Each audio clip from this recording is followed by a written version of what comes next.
Chapter 4:26. Shangdo smiled and did not answer directly, but there was a hint of bitterness in his smile. My affairs are not worth mentioning, but I see a lot of your active figure in the future.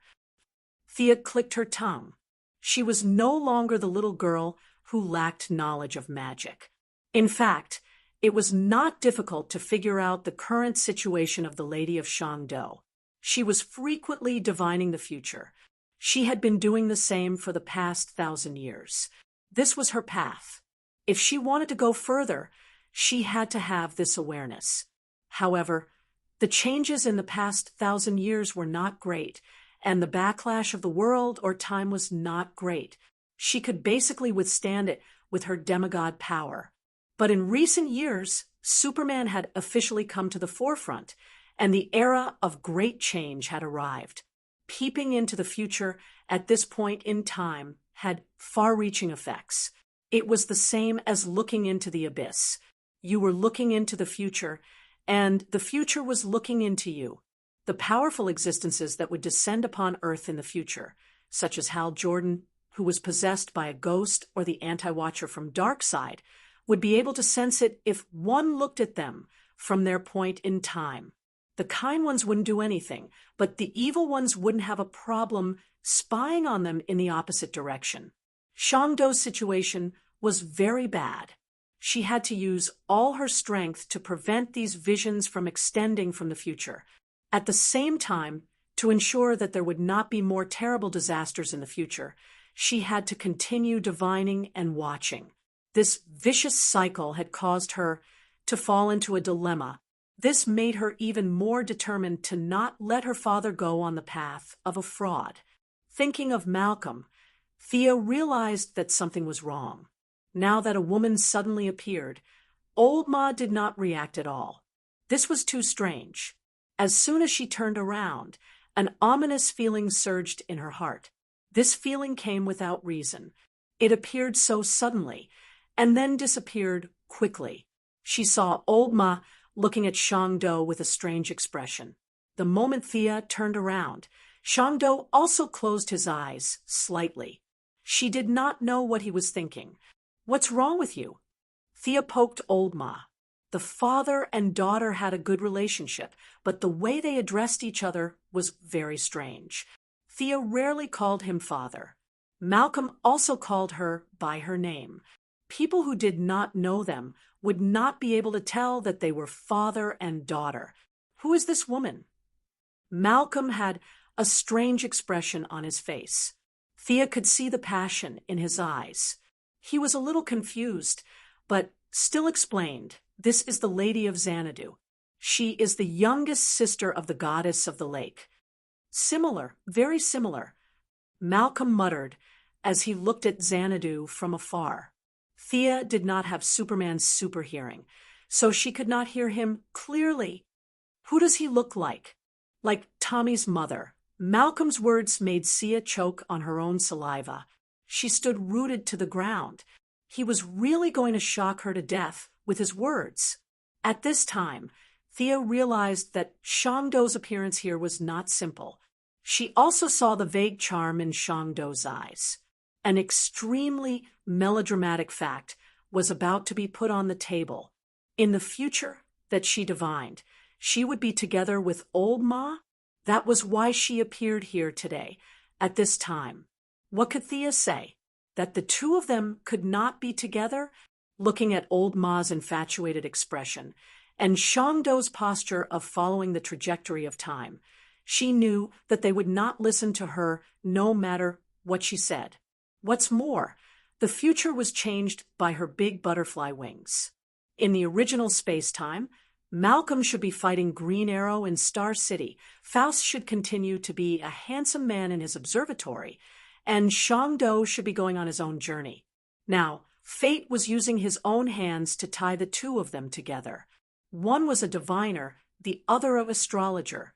One had lived for a long time, while the other was as cunning as a fox. With the help of Arthur and the goddess of the lake's complicated relationship, the two of them seemed to have some sort of relationship. Thea had the urge to cover her face. After analyzing several aspects, the two of them were really a match made in heaven. Sia, my child, I think I've found my future goal. I didn't protect Tommy's mother well back then. Now that I have the ability, I'm going to protect her. Malcolm stroked Sia's hair. It was as if he was talking to her, but it was also as if he was talking to himself. Thea was in a dilemma. What could she say? The future wife of Shang Do was in trouble. Getting involved with her was really not in line with her original intention of keeping her family away from danger.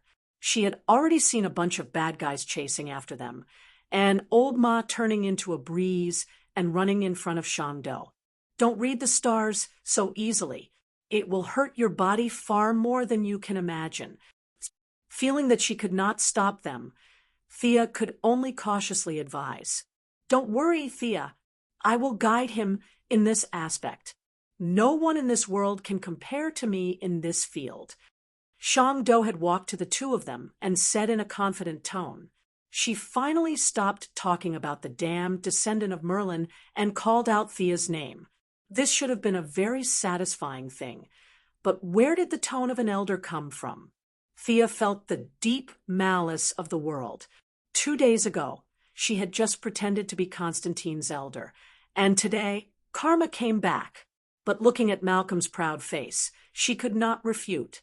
She explained how to use the magic gems she had and gave them to Malcolm. Now that he had greatly increased his strength, he should be able to deal with any trouble. The wife of Shang Do whispered a few words to Jason Brad, and the knight with the demon hidden in his body was successfully fooled. The three of them happily bid farewell to Thea. A red light flashed, and only Thea was left. They're all gone. Who are you working so hard for? Thea was a little depressed. After 5 years, Malcolm had finally turned from a villain to a member of the righteous faction. Yes, Thea felt that when Madame Shang Do established the Dark Justice League in the future, Mr. Ma would definitely be a glorious member. He was now considered a rare talent among the mages who could fight and knew how to cast spells. Plus, with his complementary astrology skills with Madame Shang Do, it would not be a problem for him to become a senior member of the Dark Justice League. Maybe Madame Shang Do would retire behind the scenes, and Mr. Ma would rely on his own wisdom to take up the role.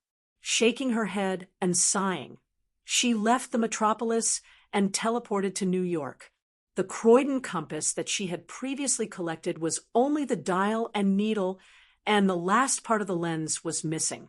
As a local, Midnight Papa had already completed the preliminary work for her and found the target in his dungeon. The most important lens of the descendant of Croydon was hidden in his pupil. Old Ma had already turned over a new leaf, and Thea did not want to be too ruthless.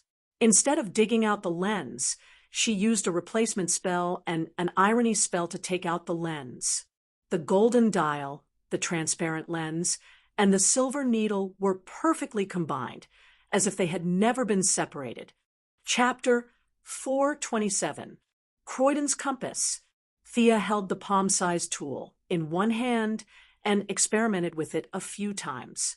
The first function was to search for magic signals, and the second function was to find people. However, it was limited by the level of the original creator. It couldn't find divine weapons or magic weapons, and people above the level of demigod. Its range of application was limited to the level of mortals.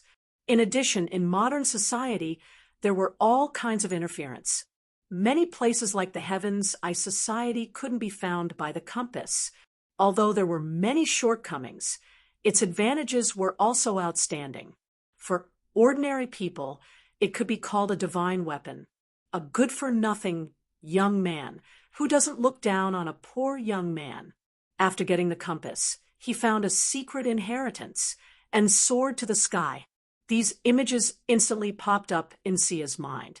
If this thing was released to the outside world, it could easily cause a lot of trouble. At this time, she could also understand some of Constantine's painstaking efforts. This guy's bottom line was even lower than the transmigrators. He collected magic items all over the world to stabilize the world. This was the era of mortals, the era of science and technology. Thea didn't have any big ambitions to revive the glory of the magic era because she knew that in the future, Earth would continue to develop science and technology. This trend had long been set. Reverse lightning in the 25th century, the Queen of Emerald Eyes in the 31st century, and the Magician in the 64th century. These transmigrators were all well-known figures in science and technology. In the 64th century, there was no difference between the development of science and magic. The way people lived had undergone earth-shaking changes. Things that modern society thought were magic could be realized with science and technology in that era. She didn't worry too much about whether people were happy or not 4,000 years later. She still had a lot of things to do. First, she returned to Star City to check on the homework of her 2 disciples. The 2 children were too smart. Originally, she almost didn't have anything to teach them. Now that she had obtained the memories of Master Sargon's lifetime, it was too easy to fool the 2 naughty children. Damien was dumbfounded by the long list of theories. The Demon King's princess, Raven Lowly, also stared with her eyes wide open and her small mouth forming an O shape. The gem magic and irony magic were also taught to the 2 of them. Raven Lowly was very resentful of throwing shiny gems at people. Her magic was almost infinite, so there was no need for her to do so. She secretly hid the few gems that Thea gave her, but her irony magic was really good. Damien, on the other hand, was the complete opposite of her. He didn't have enough magic, so it was very difficult for him to practice irony. However, he had a special liking for gemstone magic. In his opinion, it was no different from throwing a bomb. He used his father's credit card and bought a bag of gemstones to practice. Not to mention the frightened Batman, who received the credit card bill. Thea hired 3 expedition teams in her name to search for the temple mentioned by Faust in the Peruvian jungle. The original space-time was discovered by Constantine's good friend, Nick Nacro. However, this unlucky fellow was quickly abandoned by Slag Kong, who had fallen in love with Satana. Just before they found the temple, he was killed by the 2, and his soul entered hell. Later on, it was Faust who sacrificed his lifespan to bring this guy back from hell. Now, this unlucky guy was still in hell, and Faust himself had been sent by Old Ma to accompany him. Brother Nick would have to live in hell for a few more years. This group of bad guys kept a trick up their sleeves. Without Nick's specific guidance, Faust only knew the approximate location. The power of the temple was still there, blocking the detection of the compass and the search of the Eye of Horus. Thea tried several methods, but in the end, she had no choice but to use the stupidest method, which was to send people to search for the temple. The 3 expedition teams all had mercenaries loyal to Death Knell. As long as the target was found, Thea would be able to go there immediately. A whole month passed. Other than Batman complaining to her that Damien's expenses were a little too high, there was no new news. After dealing with the affairs of the committee, Thea let out a long sigh. The 7 alien cities had been normalized. Under the situation of a stick in one hand and a carrot in the other, many aliens had registered. However, this work had just begun. Out of more than 100,000 aliens, less than 30,000 of them had registered with the committee. The rest were either observing or doubting. General Lane initially wanted to force the registration, but Thea stopped him. For the aliens in a few of the cities, although there were some differences in their development, overall, they were not as good as Earthlings. This group of people was just sitting at home. Before they could figure out what was going on, a big cover was placed on them. After that, the city fell into chaos until Thea led a team to rescue them. They did not have an understanding person like Thea to explain the general situation of the universe to them, nor did they know about Brainiac. Many aliens saw the black technology of the committee and thought that the Earthlings had captured them. Some cried, some knelt down and begged, and some wanted revenge. There were many different sentiments. General Lane heard that the Earth was also a developed planet in the eyes of the aliens, so he temporarily stopped the idea of forcing the registration. The old general's sense of honor was satisfied. Under the special publicity of the committee, the news of aliens landing on the Earth was slowly revealed to the outside world. After the initial panic, many brave guys jumped out. The incident that Thea had dealt with before was a typical example. This woman, whose code name was Gambling House, was an ordinary person without any enhancements or abilities. She was the owner of a very famous underground casino. She saw the value of the aliens. In just 1 month, she had kidnapped or robbed dozens of aliens from the 7 alien cities to fight in her casino to satisfy the perverted hobbies of the rich. When Digger, a former bodyguard, and now one of the leaders of the armed forces, first reported to Thea, she did not believe it. How could an ordinary Earthling be so bold? However, in front of a few pieces of evidence, she had to admit that people could be as bold as they could be. This woman, who wore a red dress with a high slit and had an azure dragon tattoo on her body, had business all over the world. Her underground casino fully satisfied the psychology of the rich. The battle between humans and beasts, the battle between humans and aliens, and the battle between aliens and beasts, there was nothing that she could not do. Mr. Digger, catch this woman. Thea collected some clues from the Sky Eye Society and other intelligence agencies and gave a stack of information to the black man. These ordinary people were not worthy of her personal action. The black man did not care how Thea mobilized his troops. He also had a set of kinetic skeletons and Thea's freeze gun. With hundreds of people, he would not lose to a woman who relied on her mouth to escape. While Thea was thinking about where to go on the weekend, Fiora came in a hurry. The news from the Pentagon. 10 minutes ago, an unidentified flying object landed on the Earth. Looking around and seeing that there was no one around, she whispered, looking at the photo, "It looks like Krypton's Fort Ross. It is different from the Black Fog Fort, where we are imprisoned. Fort Ross is full of Krypton felons." Chapter 428. Fortress Ross. Thea's expression was a little unnatural when she heard this. This is Supergirl's enemy. This group of brutal aliens came to Earth so early, although this Fortress Supergirl's spaceship and General Zod flew out of the Phantom area at the same time. It was huge and not a normal aircraft at all. Supergirl's small spaceship landed on Earth 6 years ago, followed by General Zod's Black Fog Fortress. Because he had scientists who could modify the prison, he arrived on Earth half a year ago. Fortress Ross is different.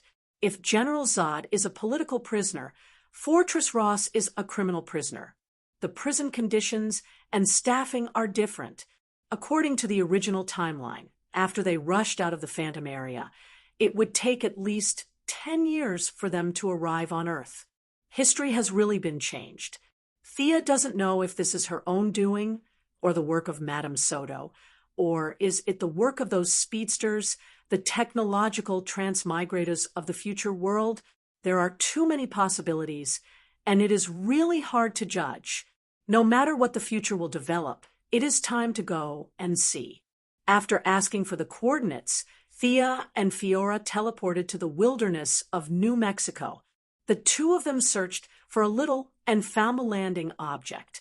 From the outside, it looked like a strange flying object formed by the intersection of 2 rings with a diameter of thousands of meters. But if you look carefully, it is not difficult to find that there are dense partitions in the rings.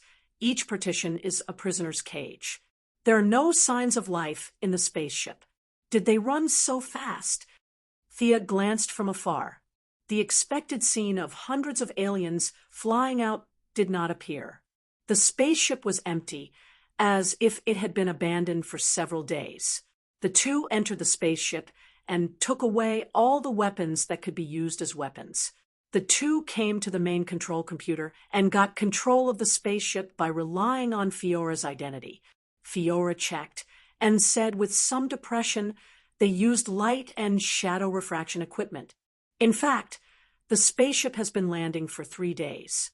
These are all Krypton felons, and they have all run away.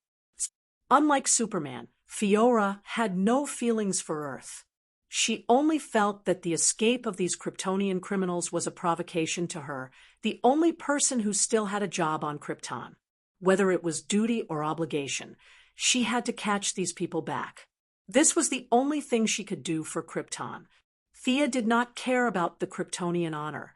She only remembered that the leader of this group seemed to be Supergirl's aunt. Although she was a Kryptonian, she was not a warrior. Most likely, she was born as a government support personnel and would not pose any threat to her. Thea had read many Kryptonian genetic profiles. She did not feel pressured by the information on the spaceship. Soon, she found something different from what she remembered. Supergirl's aunt, General Astra, had committed suicide after the destruction of Krypton. Now, the one leading everyone was her adjutant and her husband, Norn. This guy used ruthless means to integrate the resources on the spaceship. This might be the main reason why he landed on Earth in advance. Let's take this spaceship back and use it as a prison in the future. Thea was worried about where to put the aliens who committed crimes. She could not put them in Blackgate Prison or Belgrave Prison. Just as she was worrying, the prison automatically fell down. Fiora and Norn were both adjutants, but as the battle sequence, she was half a level higher than Norn, who was in charge of logistics affairs. She easily overtook the other's authority. If it was in the past, such a big toy that weighed thousands of tons would not be able to be taken away without exposing its true strength. Now, it was easier. An atomized field was built on the spot. 5 rays were aimed at Fortress Ross at the same time. In the blink of an eye, it had shrunk to the size of a fist. The Missy was ready to stuff it into her bag. The two searched the spaceship and atomized the prison. It took them an hour to finish all this. Just as they were about to leave, the Martian hunter, who acted like an ordinary person, finally arrived at the scene with his men. This should be managed by the Supernatural Investigation Bureau. The Martian hunter saw the spaceship that looked like a toy in Thea's hand. He knew that he was late, but he still wanted to fight for it.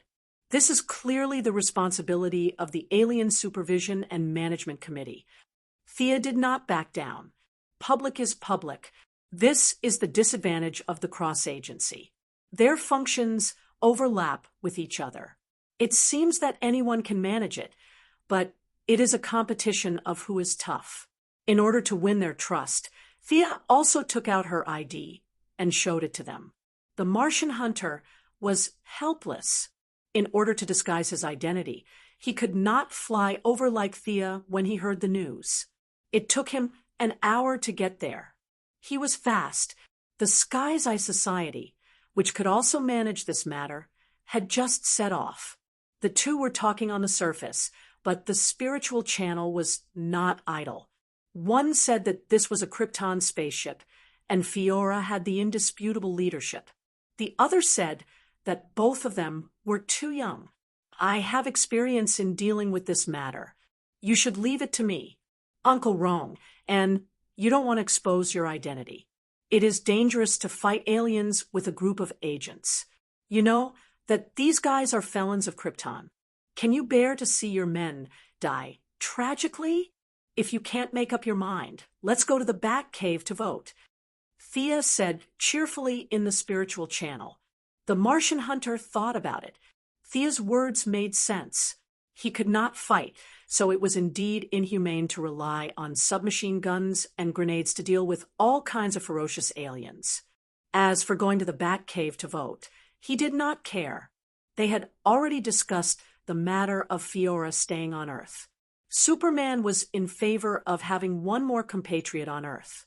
Diana knew that Fiora was Thea's subordinate. She felt that the more strong women there were, the better. She also happily agreed. Batman abstained. So the final vote was 3-1.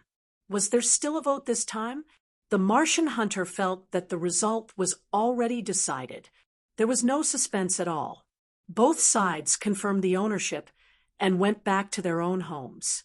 Thea brought the prison spaceship back to the committee.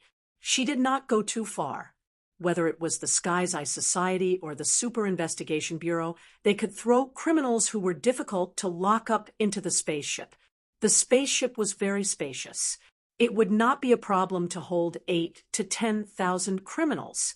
The parties were not too happy. Everyone knew that this spaceship of alien criminals had entered a human city. It was only a matter of time before they caused trouble or even committed crimes. A few departments were secretly accumulating strength and setting up spies, waiting for the enemy to make a move. 3 days passed quickly. Fiora's super hearing was still running. Thea was also searching from time to time. She had mobilized facial recognition and satellite positioning. California, Nakanel City. High-intensity battle reaction. Gideon received the news immediately. Thea cast an invisibility spell on Fiora and directly stepped into a portal. Chapter 429. The weather in Nathanar City was a little humid, which made Sia a little uncomfortable. This city was about the same size as Star City and Central City, but unlike Star City, where everyone was as busy as clockwork, the greenery in the city was excellent, and the citizens were very relaxed. If one could adapt to the weather here, this would be a city with a very high quality of life. But today, the peace of the city was disturbed. Not far away, there was a fire, and black smoke covered half of the sky. Many citizens stopped and asked each other what was going on. The police were evacuating the crowd loudly. The whole city was in turmoil. Over there. Both of them had excellent eyesight. It took them a little time to find the two people fighting through the black smoke. Looking at the destruction and chaos on the scene, Thea guessed most of it. Now that she had found the target, she took a closer look and found it was as expected. There was indeed a Kryptonian with a full-level demolition passive attribute in the battle. But today, the Kryptonians were on the passive side. Kara Danvers, a Supergirl with long brownish-black hair, was wearing casual clothes and cloth shoes, was being chased by a burly man who was nearly 2 meters tall. He had an ugly wrinkle on his forehead and was holding a giant axe. Is this little girl also a Kryptonian? Fiora saw Kara Danvers at a glance. Yes, she is also from the Iyer family. Her original name is Kara Iyer. On Earth, she was called Kara Danvers. Sia looked at the battle scene. Kara Danvers' overall quality was actually much higher than his opponent's. It was just that he did not know how to use his strength. He only used the same few moves back and forth. It's too ugly. Fiora resisted the urge to watch for a minute. Kara Danvers did not have any fighting skills, which made Fiora, who was proud of his skills, very uncomfortable. Thea did not comment. Superman's fighting style was not delicate either. The Supergirl was from the same family as him, and she had the style of the Iyer family. The Iyer family was the #1 cheat clan on Krypton. At first, it was said that they had sent away Superman. In fact, during the few minutes when the planet was destroyed, a bunch of people from the Iyer family had escaped. What was even more outrageous was that they had sent Superman's dog to Earth. It was a dog that could fly and absorb sunlight and heat rays with a red cloak. At this time, Superman's parents actually didn't know that she was going to run away. The husband and wife were very pretentious and cold as they hugged each other and watched the planet explode. Thea really couldn't understand how their minds worked. After patiently watching for another minute, Fiora couldn't help but ask, "Can we fight here? I want to teach her.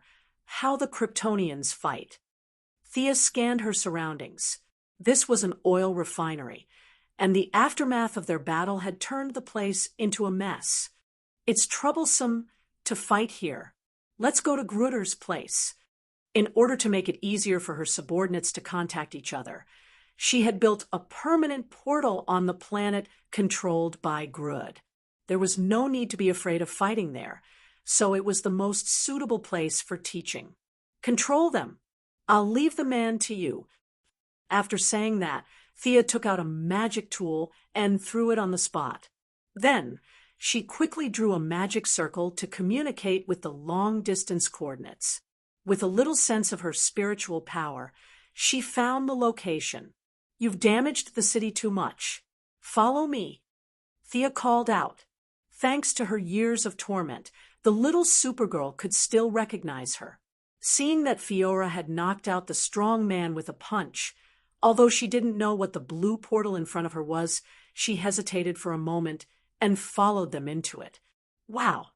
Suddenly, she saw the purple sky, which was completely different from the plants, buildings, and gravity on Earth. Kara Danvers knew that she had come to an alien planet. You're Miss Thea? I remember you. Before Kara could finish her words, she was interrupted by Fiora, who was wearing a cold face. Your fighting style is too crude. You could have dodged the punch at the beginning and then kicked sideways. But you actually chose to retreat. Fiora blabbered on and on. At first, Kara Danvers was a little annoyed. No one would be happy to be scolded by a stranger, but after a closer look, she could see the difference. You're a Kryptonian. Of course I'm Fiora. I lived in Area B15 of Area 115, which was not far from your home. Your mother was my instructor. Fiora talked about the past of Krypton. Unlike Superman, who came to Earth when he was born, Supergirl left Krypton when she was 12 years old. She had deep feelings for her hometown, especially when she heard that Fiora knew her mother. Her eyes were a little red. Be strong. Your mother once taught me something. Fiora grabbed Kara's collar and spat on her face as if she was training a new recruit. Kara felt that Fiora was an elder. She glanced at Thea from the corner of her eyes and shrank her neck like a quail. Thea gave her a kind smile. This girl was 2 years younger than her and was 18 years old. Perhaps Kryptonians were generally naive, and their personalities were like minors. Ignoring the fact that they were of different blood lineages, Thea looked at her like she was looking at her own sister. Fiora talked nonstop for 5 minutes before Kara came to her senses. Why did you bring me here? I want to train you in fighting style and method, like this guy on the ground. Fiora kicked the alien who was knocked out by her punch. This guy is no match for you. Kara's brows furrowed. She was not very confident now that she had fought so close to death before. The alien stood up shakily after being kicked. At first, he was also shocked by the drastic change in his surroundings. He only remembered that he was like a ferocious tiger, swinging his axe like a tiger. He was about to chop the enemy to death, but how did he end up here in the blink of an eye? However, his combat experience was far better than the muddle-headed Supergirl. He immediately realized that there were enemies around. Thea stood in the distance with a faint smile. He could not see her specific strength. However, Fiora was very close to him and realized that he was an enemy. Without thinking, she chopped down with her axe. Before Kara could tell her to be careful, Fiora grabbed the giant axe with one hand. She continued to talk to Kara as if nothing had happened. I just arrived on Earth not long ago. You are far better than me in terms of exposure to the yellow sun. However, you have not even used 10% of your strength. Watch me. Fiora let go of her hand and lowered her strength to Kara's level. She grabbed the handle of the alien's axe and pulled him to the side. She lifted him up with the tip of her left foot, turned around, and kicked the alien's face with her right foot. See, you have to use all the strength in your body to fight, not just punch and kick. Fiora did not feel that there was anything to brag about defeating a brute. She stretched out her hand and wanted to raise the target again. Sia chuckled. This unlucky guy was directly knocked unconscious. She tapped lightly with her index finger, and the brawny man was dragged back. A golden light of healing lit up on his body. Let me treat this guy. We have plenty of time to practice. Chapter 430. While Thea was treating the injured, Fiora gave Kara some on-the-spot guidance. Thea listened from time to time. The Kryptonians did not have as many combat styles as the Earth. Their martial arts were like a science, and they were all precisely calculated. They pursued simplicity and efficiency. They used their high attributes to crush their opponents and finish the battle within a minute. This was the traditional combat style of the Kryptonians. Come on. Fiora patted Kara's shoulders and pushed her toward the alien, who had been treated again as if she was sending a boxer to the ring. Kara Danvers felt a lot more confident, perhaps because he had a fellow Kryptonian and a seemingly friendly little sister like Sia. He gently cheered himself up and punched the muddle-headed brawny man in the chest. The poor muscular alien was hit hard before he could understand what was going on. Purple blood sprayed all over the ground like a fountain. However, this alien was very experienced in combat. He swung his axe in midair and forced Kara to step back and regain his balance. Don't just watch. Attack his lower body. When he just landed. Why are you flying when you are fighting face to face? There are too many unnecessary movements. Stare at your opponent's shoulder. He is going to throw his right fist. Don't be afraid of getting hurt. The body of a Kryptonian can take any attack. You have to dodge that axe. Can't you see such a bright energy attack? Fiora was constantly correcting her movements. Kara was embarrassed by the scolding, but now that his life was no longer in danger, the Kryptonian's fighting spirit was gradually ignited. His punches and kicks were gradually becoming more and more like a fighter. The alien on the opposite side also learned some information through the battle. Although he did not know where he was, he knew that it was the two women who were playing tricks. Fiora sent him flying with 2 punches. He knew that he was no match for Fiora even if he was in perfect condition. He attacked Kara with his axe and flew toward Thea. Dishonest guy. Thea's fighting style was not suitable for Kara, and she had no intention of teaching him. She leaned slightly to the side to avoid the opponent's attack. She moved briskly to the side and raised her leg to kick the alien's ribs. When he was in pain, she changed her kick to a flick and turned around to do a standard taekwondo spin kick to send him back. Thea's kick was skillful, and the alien was not injured. He was still unconvinced and wanted to continue attacking. Bam! Bam! 2 orange energy beams hit the ground under his feet. Thea pointed to Kara, indicating that this was his opponent. Is this a heat ray? Super asked, a little confused.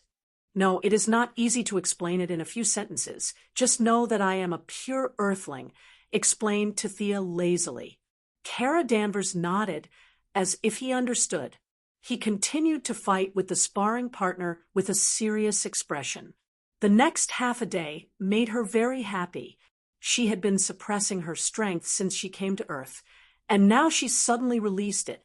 The Kryptonian fighting genes were completely activated, and every cell in her body seemed to be cheering. Her every punch and kick would burst out with great power. Her real energy did not change, but her combat power had at least tripled. While she was happy, the sparring partner was unhappy. He had come with an axe to take revenge on the Kryptonians. He could not beat a tough guy like Superman, so he set his eyes on the weak-looking Supergirl. The plan had been carried out smoothly. He had been training with a thirsty axe for many years, and he was about to kill Supergirl. But he never expected that two female devils would jump out of nowhere.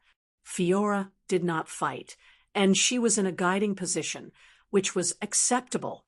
Sia, on the other hand, was too despicable. The sparring partner had already been knocked unconscious 14 times by Supergirl. From his skull to his nose, to his arms and thighs, there wasn't a single spot on his body that wasn't injured. Even such a serious injury had been pulled back. When he felt that he was getting weaker and weaker, Thea injected him with some kind of injection to make it look like they were evenly matched.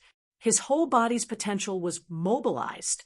It was very cool at that time, as if he could smash a planet with a punch. But now he was paralyzed on the ground. He missed the Kryptonians' Fort Ross very much.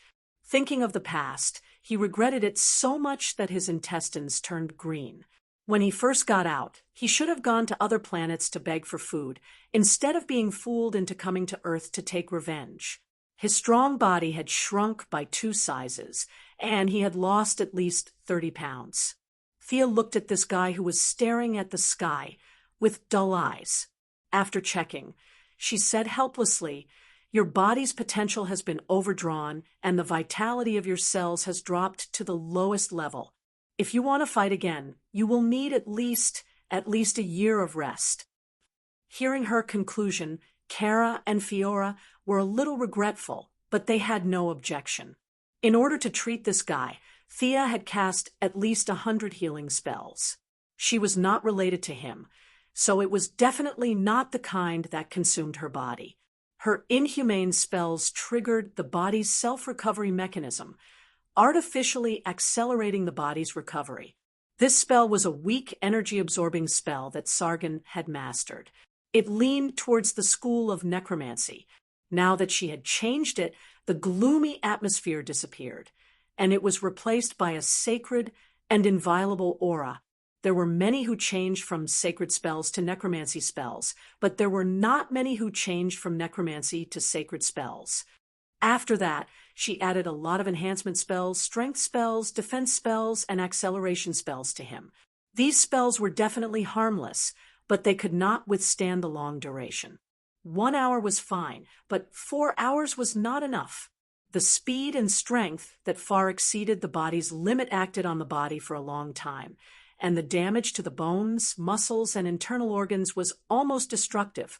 The injection in the end was not the genetic optimization that the alien had hoped for, but a bottle of hallucinogen made by scientific means. The alien thought that his strength had soared, but in fact, the injection had deceived his brain and removed all the restrictions on his body, resulting in an illusion that he had exceeded his limit. With all kinds of destruction inside and Supergirl's fierce beating on the outside, the alien who was determined to take revenge finally could not hold on. He threw away his axe and lay on the ground, unable to get up no matter how hard he kicked. Thea felt that this guy was very cooperative, and she was ready to fulfill his wish and send him back to the place where his dream began, so that he could continue to be a glorious prisoner. When the 3 women dragged the prisoner away, Grud finally came back from his patrol. The gorilla was even taller and more burly than before. With a height of 5 meters, no one would think that he was a magician instead of a physical type. Gorilla! Supergirl's mouth formed an shape. She had lived on Earth for many years, so she knew the common animals. She could not understand how this distant alien species could exist on Earth. Fiora and Grutter had a lot of dealings, so she gave a simple introduction. Chapter 4, 31. The Jared in this world was different from the original space-time. All the anger from the previous human experiments had been wiped out. He had seen a lot, and now he didn't hate or love human beings. The Earthlings were just ordinary members of the universe, nothing more. Thea analyzed that when this guy had spiritual intelligence, he was probably in the state of a teenager.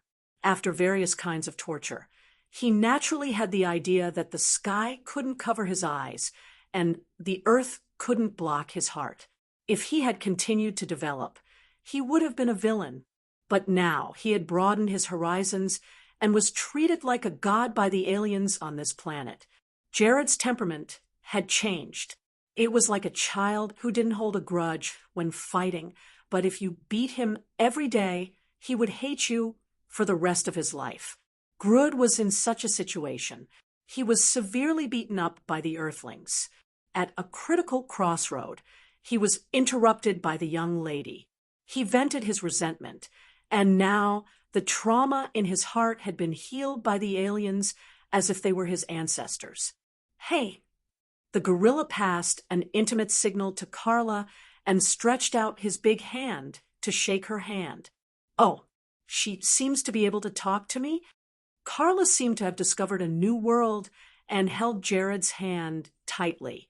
If it was an Earthling girl, she would have fainted, but Carla didn't have this problem. The Kryptonian genes made her look simple, but nothing could scare her. Carla laughed and played with Jared.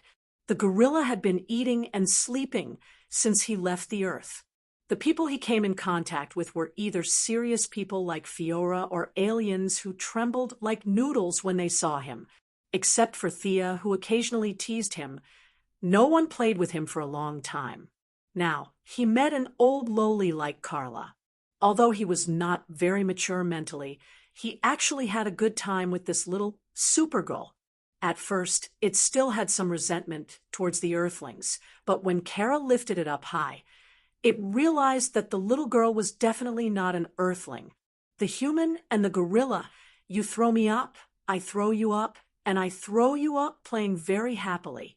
Thea originally wanted to return to Earth, but seeing that they were having a good time, she was not in a hurry to leave. Grud no longer had a ruthless personality, and his personality was developing rapidly in the direction of humor. His strength was a little lower than his original time and space. For this, Thea was happy to see it happen. The dark side was 5 times stronger, and the white side was 3 times weaker. She had already mentally prepared for this. The 3 of them held down the prisoner, and only returned to Earth when it was dark. Fiora once again urged Kara to go to the committee to look for her when he had time. She didn't want him to be invincible, but at the very least, he needed to receive some professional training from Krypton. Kara nodded her head like a chick pecking at rice. She hurriedly broke up with them and flew home. Fiora led the prisoner back to Fortress Ross. The prisoner will be the first tenant of the fortress after it is reopened. As an opening gift, Fiora rearranged him back to his former room. Thea returned to the office alone. The originally empty room became blurry in her eyes. She took a closer look and was amused. "Uncle Roan, N? What a rare guest." As her voice fell, the invisible Martian hunter came out. In less than 1/10 of a second, he completed the whole process of camouflage. Thea only saw his green skin flash in a hurry, and then he changed into his usual Supernatural Investigation Bureau director disguise. "Where did you take Carla?" Where? Let me think. According to our language, it should be called Sputnik Star. It is in the 1109 sector of the Western Universe. Thea thought about it seriously before answering. Looking at the Martian hunter's eyes, she explained, "Kara's fighting ability is too poor. You also know Fiora. She is going to train Kara. She doesn't expect him to be very powerful, but at least he can protect himself. Kara's ability is enough to protect himself." The Martian hunter's father, Boda, came out suddenly. He regarded all the beautiful and lovely girls as his own daughters, and the Danvers sisters were the most important among them. Thea curled her lips and transmitted some images to him through her mind, all of which were the appearance of Kara being pressed on the ground and beaten up. "Look at these. He can't even use 1/10 of his own ability. How can he protect himself? What's there to protect?" The Martian hunter looked at the images and was a little speechless. To be honest, The alien that Kara dealt with was a piece of trash in his and Superman's eyes. An enemy of this level almost killed Kara. This Kryptonian girl's combat ability was a little weak. Sia laid out the facts and reason, and quickly sent this overly worried guy out of the office. Pay attention to the balance between work and rest. Train reasonably, don't rush. Even after the Martian hunter left, he was still giving instructions through telepathy. Thea had no choice but to agree. After sending the Martian hunter away, Kara kept her promise and went to receive Fiora's training every few days. Superman and the Martian hunter secretly peeped at her, but they were both chased out by Fiora, who also had X-ray vision. The matter of the magic world was like a drop of water falling into the sea without any trace. The cold flame Vatican's control around the world had shrunk, and a large number of subordinates were called back to the headquarters to prepare for possible enemies. On the second day after Constantine entered the Shadow Labyrinth, he ran out with Zatanna. These two guys were more than a day earlier than Thea expected. After escaping, Zatanna directly teleported away, while Zakong directly went to find Daddy Midnight. The two of them had a friendly conversation, and in the end, Constantine was thrown out by a group of gangsters with broken arms. The citizens did not know that a small-scale battle had taken place in a world that they did not understand. They did not know that a few extraordinary mages had died. The magic world that had been suppressed by the Cold Flame Vatican for a long time was jittery, and all kinds of rumors spread in a small area. Someone wanted to clear out the magic world, and the Cold Flame Vatican was the first to do so. Cold Flame Vatican wanted to lead the way, and if you don't want to die, hurry up and accept the offer. During this period of time, the major organizations received a lot of strange people who wanted to join them. These people were at most at the level of a magic caster, and they lived a tight life. Naturally, their real identities were not as good as they wanted to be. News of a plumber joining the FBI and a street artist going to the CIA for an interview spread. Most of the mediocre people were dismissed, but a few elites stayed. For example, the Heaven's Eye Society recruited a person with superpowers who volunteered to join them, Dr. Mist, a black man with magic circles all over his body that could reflect all magic attacks. This South African doctor abandoned medicine because of his wife's death. Unfortunately, he did not have the talent, so he could only use a secret technique to transform his body and forcefully practice the magic version of giving someone a taste of their own medicine. Chatter Santana, who was once heavily injured by Thea, had fully recovered. Amanda ordered him to use his own devil's fire to attack Dr. Mist, and the result was very satisfying. The devil's fire was reflected back at him. Several test results showed that this person did not have any attack power, but was almost perfect in reflecting all kinds of energy.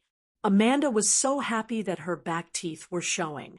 If it were not for the fact that the Heaven's Eye Society's existence could not be known to the outside world, she would have gone to Times Square to raise a flag and recruit people. Chapter 432. Thea could only find it ridiculous that Dr. Mist relied on the array to reflect magic. Everything had a limit, and Dr. Mist's body was the limit. When the energy exceeded the sum of his physical and mental energy, his array would happily collapse and take him to heaven or hell for a vacation. In order not to appear special, the Alien Supervisory Committee also recruited a few idlers who had been frightened by the turmoil in the magic world. Regardless of whether they were good or bad, they were stuffed into the black man's army to receive re-education. Time slowly passed. The four-man team of Star City was fighting against the gangs led by the Brick Wall, and Batman was training the third-generation Robin. As the center of the maelstrom, the metropolis naturally wouldn't be peaceful. Sia came to attend a court hearing while rubbing her forehead. She was surrounded by dozens of bodyguards in black, and there was a large circle of reporters at the outermost circle asking questions with all kinds of cameras in their hands.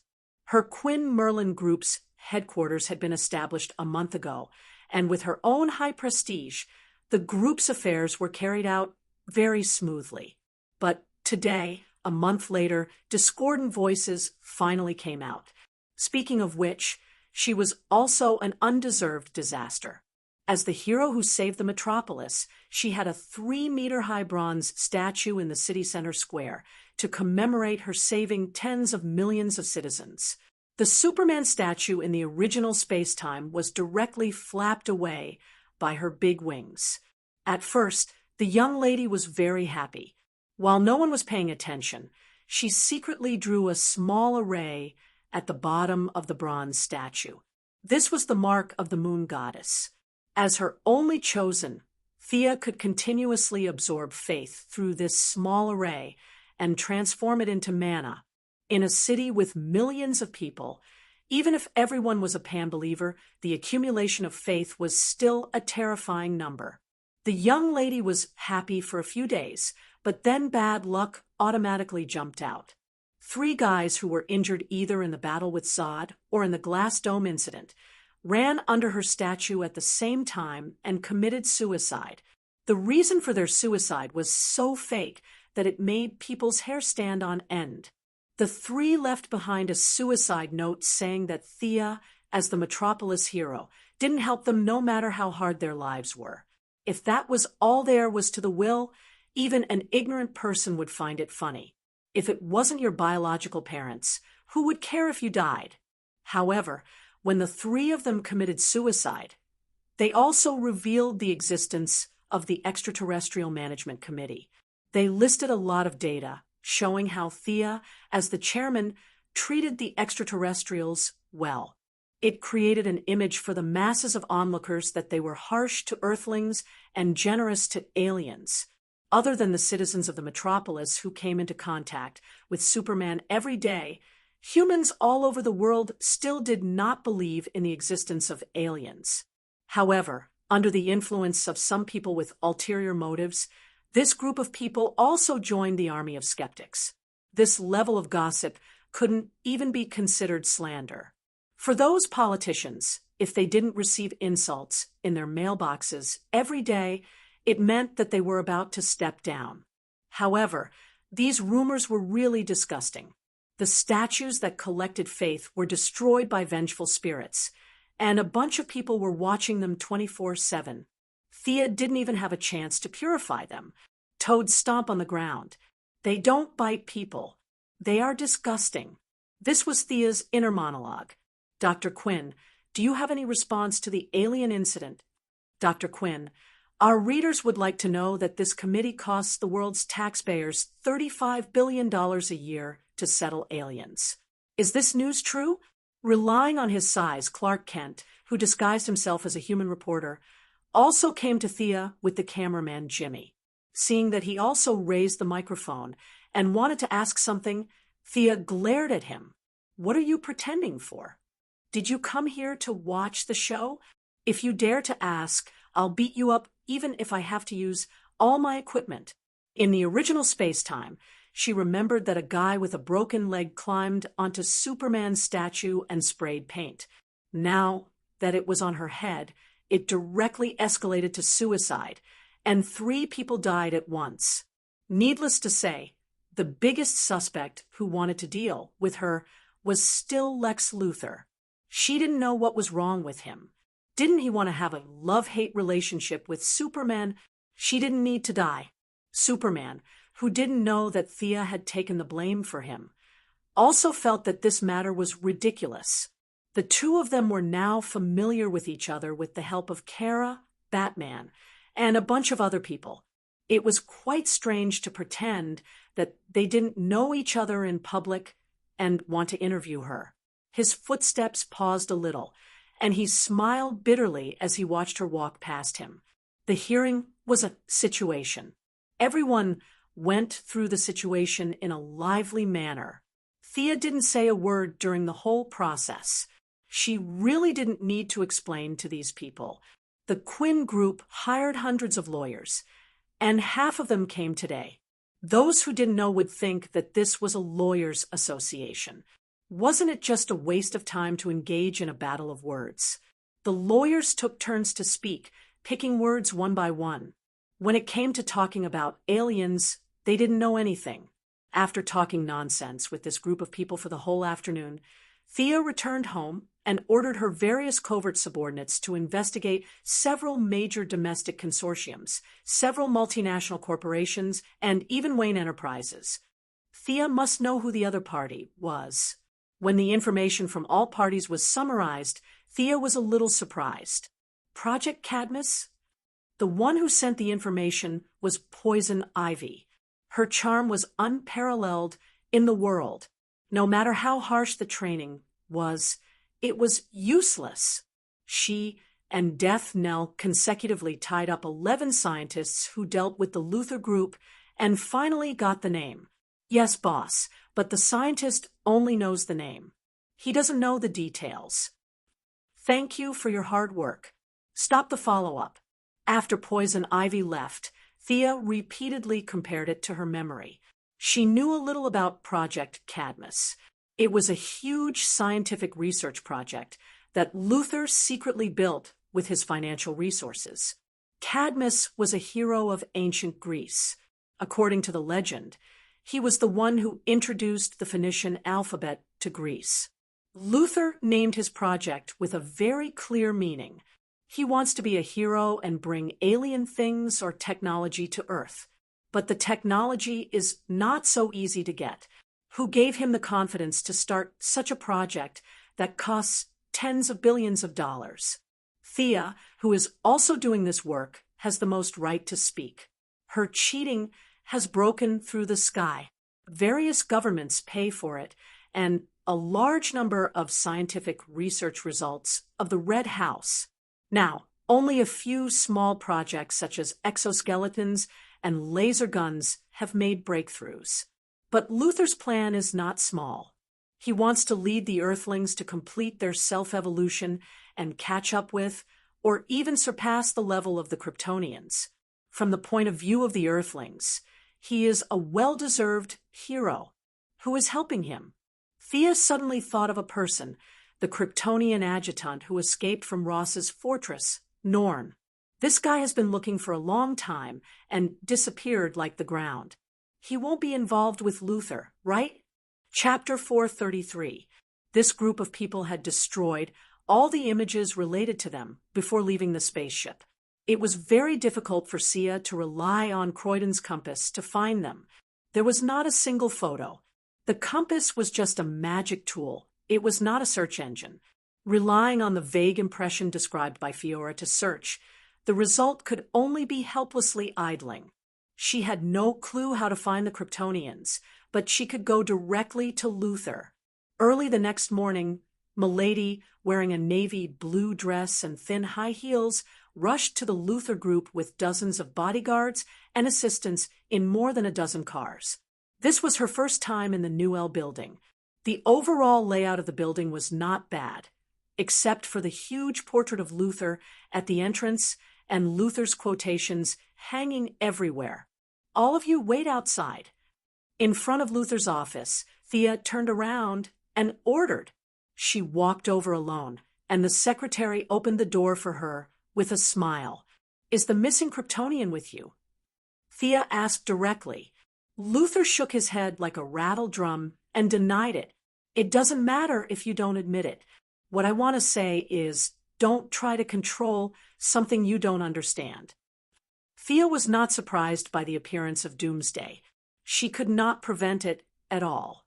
The chances of the Kryptonian adjutant colluding with Luthor were very high. Both sides thought the other was stupid. Norn looked down on the technological level of the people on Earth. He came to Earth with a condescending attitude, not to mention Luthor, who had solved Fermat's last theorem in kindergarten. With a little hint, it was not difficult for him to replicate Doomsday's cells with his intelligence. After all, Doomsday was the ultimate biological weapon derived from the Kryptonian cells. It was not too difficult to kill Luthor now, but it was not good for Thea. The people on Earth needed real evidence to realize the danger they were in. When they were frightened to a certain extent, it would be followed by a backlash. Superheroes would erupt like a geyser, and the birth of various teams would be unstoppable. This was the only way to fight for survival in the ever-changing future. After warning Luther, Sia kept looking at him. The atmosphere between the two of them was very tense. "Don't think I don't know. You've done a lot of those experiments."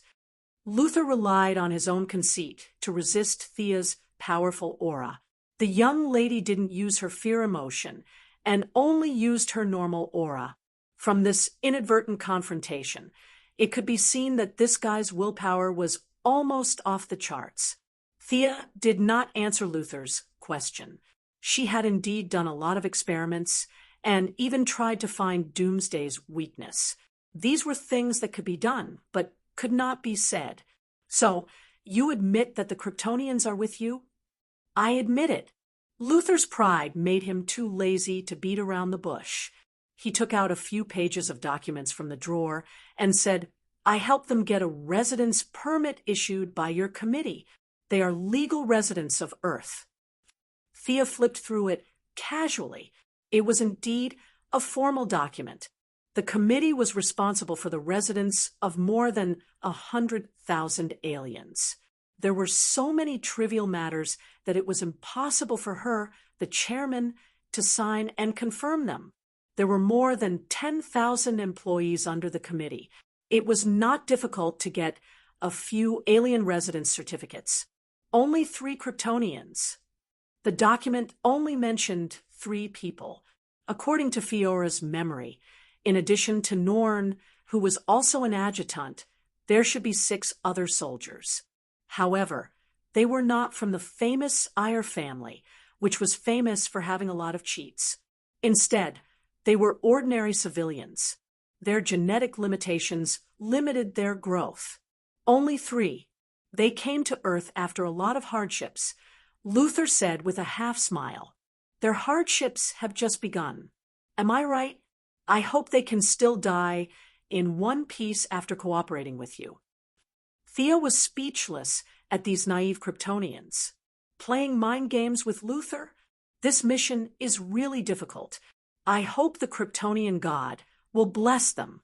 Both of them got the information they wanted. Thea turned around and left. There was still some time left. Although Brainiac believed that the average intelligence of Earth was level 3, the Kryptonians were level 8, and Luther's intelligence was level 9, it would still take him a year to cross the long road of science and develop Doomsday by himself. Unlike Sia, the first misused all kinds of messy names and borrowed the taxpayers' money to do her own research and to build her own weapons. Although part of the results would be taken away, there was almost no loss to her own economy. She had a huge amount of cash flow every day for her to use for larger business arrangements. Her financial reach was deep into all walks of life in the country. Luther's arrogant personality made him a step behind Thea in political operations. He could only rely on his own connections and funds to force his way into the Cadmus project. There was no government to pay for it, no military support, and no consortium involvement. He was busy during the day and working underground every day. He was like an evil scientist. This was not ancient times where you could bury a few tons of gold in the cellar. In today's globalized world, it was impossible to withdraw such a large amount of money without attracting attention. Thea also had shares in the Luther Group. According to the rules, she could look at the company's financial statements. She hired more than 100 famous accountants in the industry to do nothing but keep an eye on the Luther Group's cash and his various businesses. The initial investment in the Cadmus project alone cost him at least $3 billion in cash. This was just the beginning. The subsequent daily expenses would be astronomical. Since he was willing to throw tens of billions of liquid funds into the water, Sia would not stop him. The young lady had already begun to plan how much money she would have to pay to buy the Luther Group when they failed and went to jail. The funds had been taken away, but the Luther Group had a huge foundation. The meeting between the two did not have any impact on the overall situation. Without Luther's instigation, the suicide incident was widely spread on the internet, and all kinds of questions and puzzles emerged. The best way to deal with this was to muddy the waters. The young lady ordered the company's public relations department to use money to pave the way, bribe the print media, and hire Internet Water Army to stir up trouble. In order to divert attention, she negotiated with several major agencies to make their artists break the news. Who was going to a hotel with whom today? Who was going to break up with whom tomorrow? The world's attention was involuntarily attracted. The uproar about the alien incident that had been going on for a month was gradually buried in all kinds of gossip. Although the incident had subsided, the sensitive people had noticed the existence of aliens. Several members of the committee discussed it behind closed doors and decided to maintain the status quo. Those who knew could know, but those who did not know, it was better not to know. The unlucky incident gradually subsided. The expedition team deep in Peru finally brought her good news. The temple had been found. Chapter 434. Thea excitedly rushed to the target location that night. The expedition team felt that she was a little too fast, so she used a supersonic plane as an excuse. Is this the place? Thea looked at the building that looked more like a pyramid than a temple. The expedition team was at the outermost area of the temple. The location of the temple was like a small island in the middle of a lake. The place where the lake was supposed to be was now filled with silt. The expedition team was paid to do this, so they did not continue to investigate. They could report to their superiors once they found the temple. This is the place. Look inside. I heard that this temple has a history of thousands of years. No one dares to enter it. However, according to the locals, there seems to be some traces of uncivilized aborigines on the island. The leader of the expedition team happily introduced the temple to Thea. In his mind, this task was really not difficult. He did not need to explore deeply. As long as he saw the temple, the reward would be just as generous. Such a good task could only be encountered once a year. He happily told Thea a lot of local customs. She took out her phone and asked her assistant to transfer money to the expedition team. She did not find the remaining two teams, but it was a little hard to earn money. She did not start to carefully look at the temple until the noisy crowd left. She flew into the air and looked carefully. The building was more than 300 meters long, 105 meters wide, and more than 40 meters high. Wide stone steps were laid out step by step. At the top was a pool-like altar. The four walls of the altar were carved with various scenes of primitive aborigines fighting, sacrificing, and harvesting. Indeed, as the locals said, there were signs of aborigines living outside the building, but there were not many of them. Only about 30 of them. The aura here was very obscure, and there were ripples of a special frequency in the air. Every time she wanted to use the Eye of Horus to peek inside, it would be offset by the strange ripples. Even with her superb mental strength, it would be blocked by the special reliefs on the outer wall of the temple. If she closed her eyes, she would not be able to see this rather large building at all. Interesting place. Thea came in a hurry and did not bring her subordinates. She flew around the periphery and did not find anything that could pose a threat to her. Then she slowly landed in the middle of the lake. The muddy ground covered by layers of dead leaves made her a little uncomfortable in her leather boots. Who? Woo. Several natives, who only had animal skins around their waists, had different expressions when they saw her suddenly descend from the sky.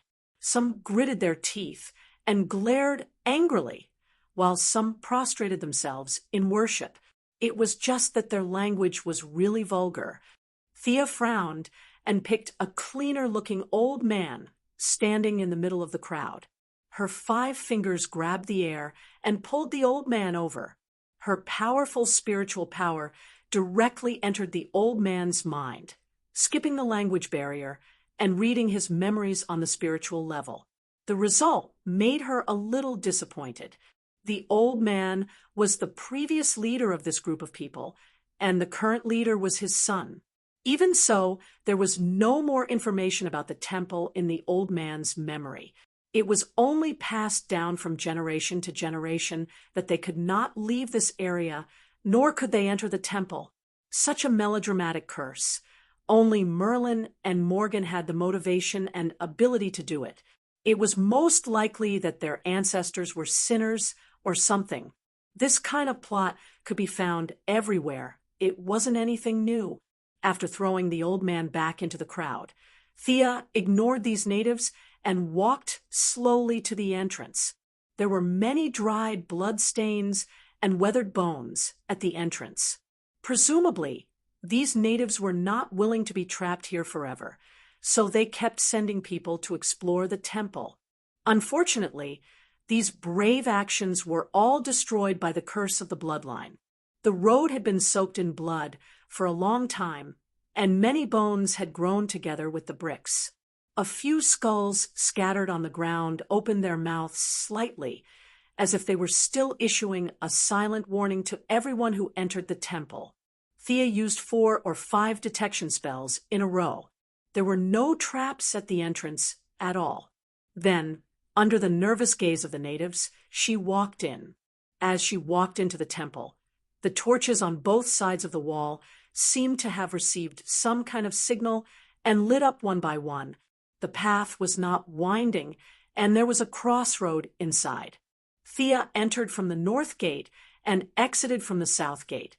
She walked carefully and did not spend more than 10 minutes. Strange, there's nothing here.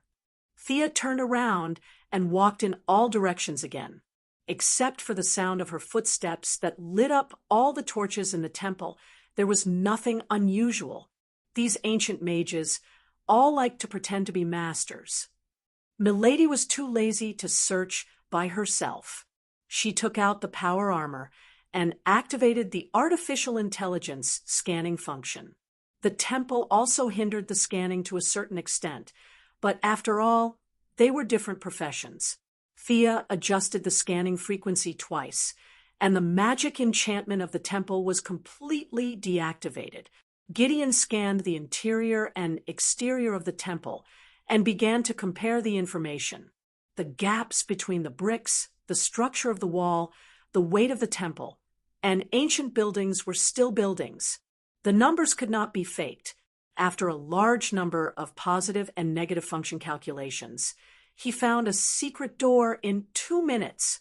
The secret door was not heavy. Thea gently pushed it, and the door opened automatically. The dark room opened to her. The dark room seemed to have absorbed all the light. The hundreds of torches in the temple were instantly extinguished.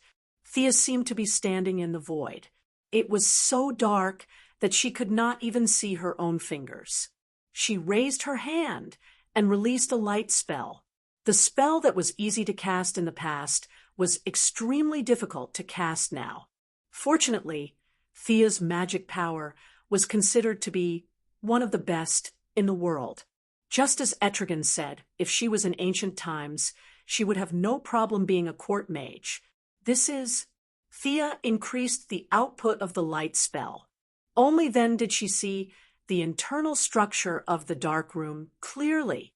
The first thing that caught her eye was the dark, giant coffin in the middle of the room. Thick and heavy, these words could be used to describe this giant coffin. However, it was not the coffin that attracted her attention. It was the skeleton sitting cross-legged on the giant coffin. Unlike the natives outside, whose bones were weathered beyond recognition, this skeleton was at least 9 meters tall when it was alive. From the shape of the pelvis, it was not difficult to tell that the skeleton sitting on the giant coffin was a female. Morgan Le Fay. Thea wanted to withdraw her gaze, but she found it difficult to do so. The other party's flawless white jade skeleton was constantly emitting a demonic charm. A seductive rhythm was silently knocking on her heart. The skeleton held a golden cube suspended in the air with both hands. The cube was slowly rotating. As the golden light changed, it constantly emitted knowledge about life and death, order and chaos, power, status, wealth, beauty, and knowledge that pointed to the truth of the universe.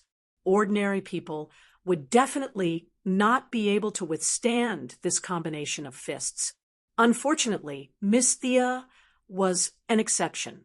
At first, she was really a little bewitched by the strange skeleton. However, when the skeleton came up with wealth, status, and knowledge, the corner of her mouth slightly raised, revealing a mocking smile. Chapter 435. Regardless of who designed this setup, she found it hilarious. A medieval sorcerer was trying to tempt her. With wealth, how much money had they seen? Status and power were also a farce. They followed Arthur until they died, fought until they died, and all they got was a piece of land, which might not even be as big as some Texas farms in modern times. How could a landlord who only guarded a small piece of land talk about status with Sia, who controlled the world's economic lifeline? Talk about power? Women were even more ridiculous. She had the heart, but not the strength. She already needed to use all her spells to deal with Diana, let alone 2 more beauties. Forgive the young lady. The spinning golden cube was the clue that recorded the book of magic.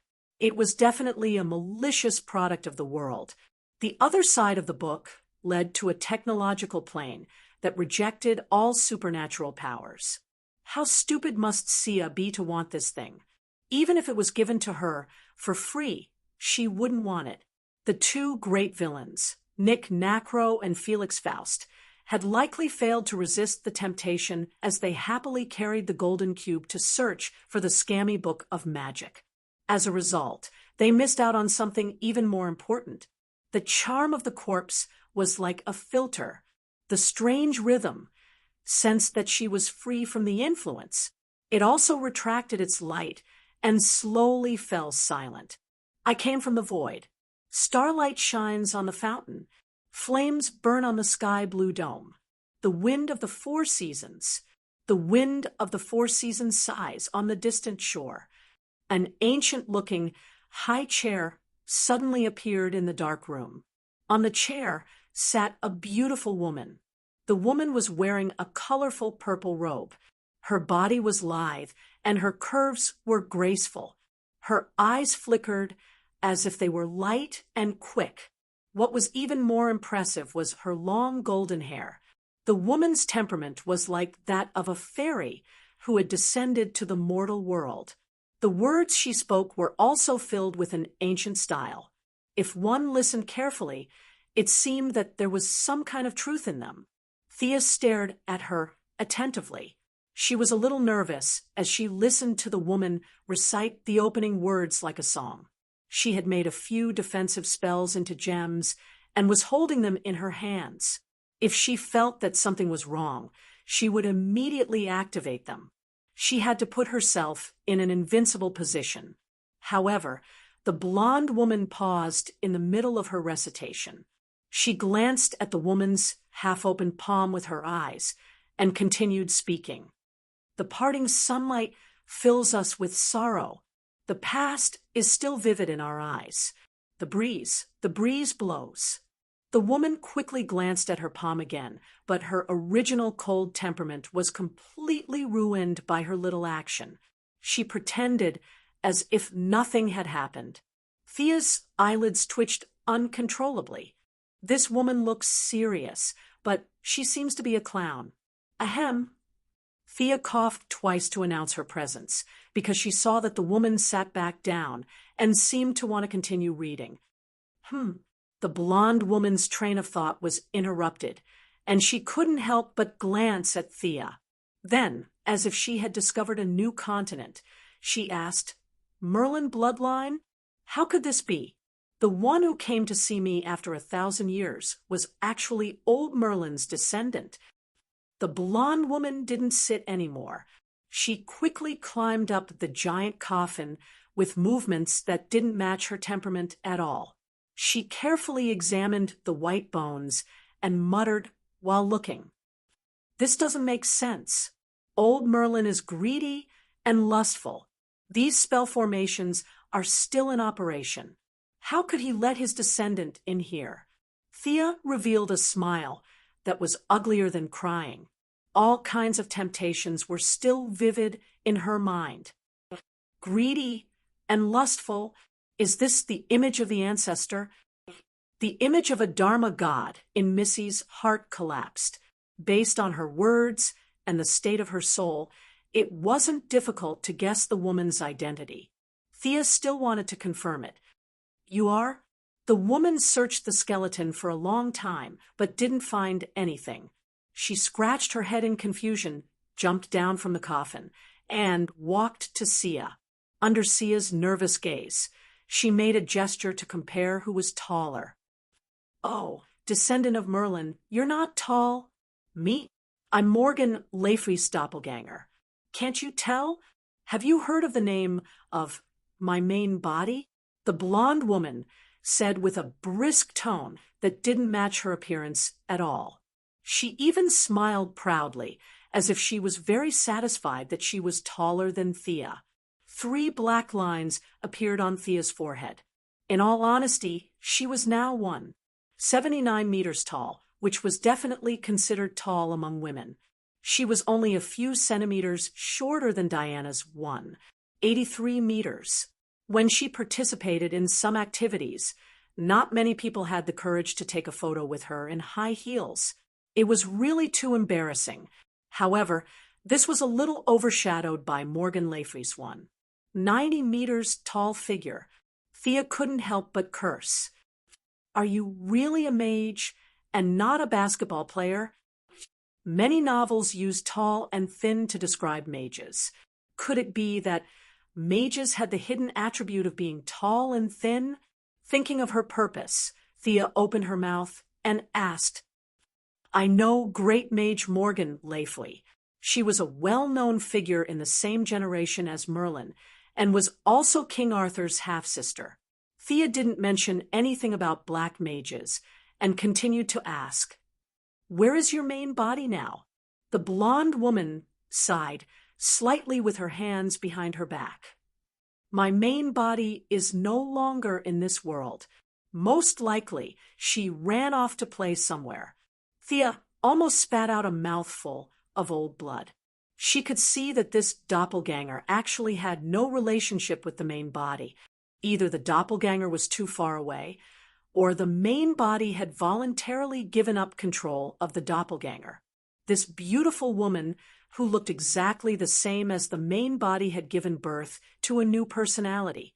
Although she had the knowledge of the main body, growing up in such an independent environment, her mind was as pure as a child's. Thea put away the 2 gems in her hand. Just as she was about to speak, she saw the blonde woman slap her forehead.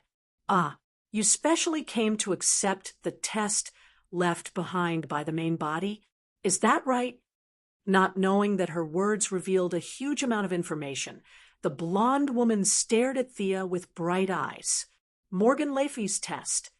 Thea's heartbeat instantly sped up, but she forcibly suppressed it. The thoughts in her mind constantly collided. Dozens of thoughts spun rapidly and finally converged into one meaning. Agree first. Yes, I'm here to accept the test. Although she didn't know anything a second ago, the young lady still spoke in a resolute and decisive tone. The blonde woman was very satisfied with her attitude. She used her right fist to punch the palm of her left hand, then turned around, her back facing Thea, and stretched out her hand into the void. "Where did you put it?" "Aya, this place is too messy." This somewhat confused big sister searched for a full 10 minutes before she pulled out a shabby parchment from the void. She looked at the first line of the parchment, then cleared her throat. "The first test. The test must be a female. You're a female, right?" After hearing this, Thea's face darkened. She drooped her eyelids and nodded. Chapter 436. She didn't know if Morgan Le Fay's clone was innocent or responsible, but she insisted on doing the so-called body check. Thea awkwardly allowed the clone to check her body, and then compared it with her own body. Since the clone remembered that she was a female, Miss Thea finally proved that she was a female. The blonde lady was not ashamed of doing such a shocking thing. She regained her comical look and proudly read out the second rule: must know how to cast spells. Thea was afraid that the clone would do something intimate, like checking the magic circulation in her body. She shot out 7 to 8 spells in the blink of an eye, including magic missiles, flame arrows, frost arrows, and a bunch of other spells. The silly girl nodded. Yes, the third rule: must not be older than 50 years old. Thea quickly took out her driver's license. The blonde lady looked at it seriously and pretended to understand it. She continued reading. The fourth rule: must be beautiful. There were a lot of questions, and Sia was tired of dealing with them. She felt that this was not a test, but a check on her household registration. Name, age, gender, and family situation were all asked. The 17th rule: the host must obtain the scepter gem of Gaius Octavian, the first monarch of the Roman Empire, the Star of Scribonia, named after his wife. The time limit is 3 days. There's no need for 3 days. This gem is in my hands. Thea rummaged through her ring expressionlessly and then threw a purple gem to the blonde lady. Oh, it's so beautiful. Ahem, I'll give this gem to the host for identification. You pass this test. Morgan Le Fay's clone played with the gem for a long time and wanted to throw it back to Thea. However, she couldn't bear to do so. In the end, she came up with a lame excuse and put it in her pocket. Sia glared at her. She only stopped when Sia gave her a fawning smile. You should at least thank me for coveting my things. You've passed the 18th task and the 19th task of collecting supplies. The 20th task. Thea finally understood as the clone continued to read out all kinds of tests. The host's tests were so flexible that it made one's hair stand on end. For example, in the 44th rule, she asked the testee to kill a Medusa. Where would Thea find Medusa in this modern society? She took out a fiery red gemstone and pretended that she had accidentally dropped it. The gemstone rolled to the feet of her doppelganger. The golden-haired big sister instantly learned the ability to misrepresent a deer as a horse. She then said that the gemstone on the ground was Medusa's head, silently passing this level. Merlin was said to be greedy and lustful, but judging from the personality of Morgan Le Fay's avatar, her main body wasn't any better. Holy and evil, that was just a rumor from the later generations. After coming into contact with them personally, Sia no longer had any respect for these legendary figures. These guys were not much harder to deal with than General Amanda Ryan. Although both the examiners and the examinees liked this kind of flexible working method, Thea's gems didn't just fall from the sky. She could be flexible when it came to some troublesome tasks, but she still had to rely on her own ability to deal with some simple tasks. As time passed, the trials became more and more difficult. On the 82nd trial, Morgan Le Fay's clone directly grabbed a native from the outside. The native who entered the divine temple began to have his blood boil violently. The task was very simple. She just had to ensure that this person lived for more than 10 minutes under the effects of the bloodline curse. Thea didn't dare to neglect. The moment this person entered the divine temple, his pupils began to dilate, and his whole body began to convulse. If she didn't treat him in time, he wouldn't even last 10 seconds. Healing, greater healing, regeneration, and all kinds of light and water spells were used to greet him. At the same time, all kinds of strengthening spells were cast on him. However, in less than 2 minutes, this person's body potential was exhausted. The recovery of his magic power was already behind the outbreak of the curse. Magic couldn't save him anymore. She directly injected a shot of adrenaline. Thea glanced at the golden-haired big sister. Seeing that she didn't have any reaction, she no longer had any scruples. She directly activated the medical cabin with a new energy source. Heart failure, cardiopulmonary bypass, kidney necrosis, abdomen disembowelment, and changed to a mechanical one. She injected 10 tubes of stimulant that could make an elephant run wildly for 3 days. All kinds of nutrients were poured into the body as if they didn't cost money.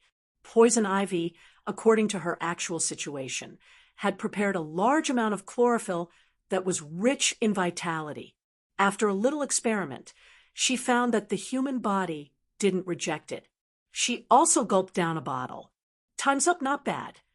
The golden-haired big sister looked at her with satisfaction. Thea breathed a sigh of relief. She summoned a ball of water and washed the dirty blood off her hands. Only then did she have time to carefully look at her work. It seemed that the divine temple's curse on the bloodline only lasted for 10 minutes. Now, after 10 minutes, this person was breathing and had a heartbeat. His brain was still receiving signals from the outside world. From a physiological point of view, this person was still alive. However, his heart was placed outside his body. More than half of his internal organs had been replaced. All the capillaries in his body were bursting from the chlorophyll. His cells were still bursting with new energy due to the stimulation of stimulant. They were constantly dividing, growing, and dividing. The violent outburst of cells in a short period of time had greatly shortened this native's life. The best ending for this person was to live as a cyborg. Thea didn't ignore the follow-up just because the time was up. She thought for a while and used her skillful mechanical knowledge to re-expel the excess substances in his body: metal skeleton, biosimulated nerves, and artificial skin. With the help of the medical cabin's powerful functions, it took her half an hour to clean up this person. Thea motioned for the golden-haired big sister to send him out. She felt a sense of accomplishment. She had created a cyborg in 40 minutes. After this person woke up and returned to his race, his strength and speed would definitely increase a lot. The artificial skin was also determined. If she didn't dissect it, she wouldn't be able to see any clues from the outside. After calming down for a minute, she motioned to continue the test. After spending so much time and effort, Thea had to see what the final reward was. Morgan Le Fay's doppelganger was a spiritual body. It didn't know fatigue at all. Seeing that she wanted to continue, it also happily began the follow-up test. The Phantom of the Knights of the Round Table was beaten up by the young lady's magic and martial arts. Thea played riddles with the Sphinx. She took out a file of Gotham's Riddler. Many of the riddles were difficult for Batman to solve. She picked a few difficult ones and directly defeated the Sphinx's doppelganger, whose intelligence was lowered by several levels. The 98th test: find the treasured sword of the original body's nemesis, Merlin. When the golden-haired big sister saw this line of words, she was a little stunned as she looked at Thea, or rather, her neck. You saw this too, right? The treasured sword is right here. Thea shook the treasured sword that was disguised as a necklace. This test could be said to be reasonable and expected. This test would be extremely difficult in other times, but in this modern society where the Heaven's Eye Association had been searching everywhere for decades, they had basically collected all the equipment of famous sorcerers. Even if they wanted Merlin's staff, Thea could pay a little price for it. This test was almost no difficulty for her. Chapter 437. All right, you've passed all the tests. Now you can take your reward. Morgan Le Fay's doppelganger closed the parchment and summoned the golden cube that the skeleton was hugging, hinting for Thea to come forward and take it. HM, what's the meaning of this? Thea initially thought that the reward was really this cube, but she soon realized that something was wrong. not to mention the actual use of this thing. Just the fact that it was a part of a trap meant that Morgan didn't value this thing at all. Morgan and Merlin fought for 3 days and 3 nights, and then worked together to deduce the clues. She was afraid that it was all fake. This skeleton was also a bit fake. Thea didn't believe that Morgan would engrave such a low-level spell like charm on his bones. That was too low. Most importantly, there were only 98 questions in the test. As long as she read a few more books, she would know that there was 1 or 2 more tests. Perhaps the cube itself was also a test. Taking this cube now was definitely a stupid thing to do. Thea stood still and shook her head. I don't want it. You really don't want it? It contains the truth of the universe. I don't want it. The blonde doppelganger sighed and put away the golden cube and parchment. You've passed the last test. Come and take your real reward. After saying that, she reached out and wiped the space, and a pool of dark blue lake water suddenly appeared in the dark room.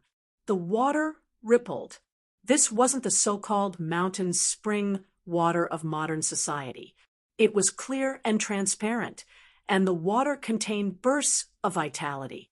Along with the slight undulation of the water, one could hear the lake water hitting the shore and smell waves of moving fragrance. Thea was finally a bit moved. She didn't expect the blonde Morgan Le Fay to answer her, because she recognized this pool of water from the source of her bloodline. This was a part of the elven kingdom of Avalon, the habitat of the goddess of the lake. It was different from the Avalon she had summoned that day. That was just a projection from a distant space, and didn't even reflect 1% of its power. The pool in front of her was only the size of a few people hugging it.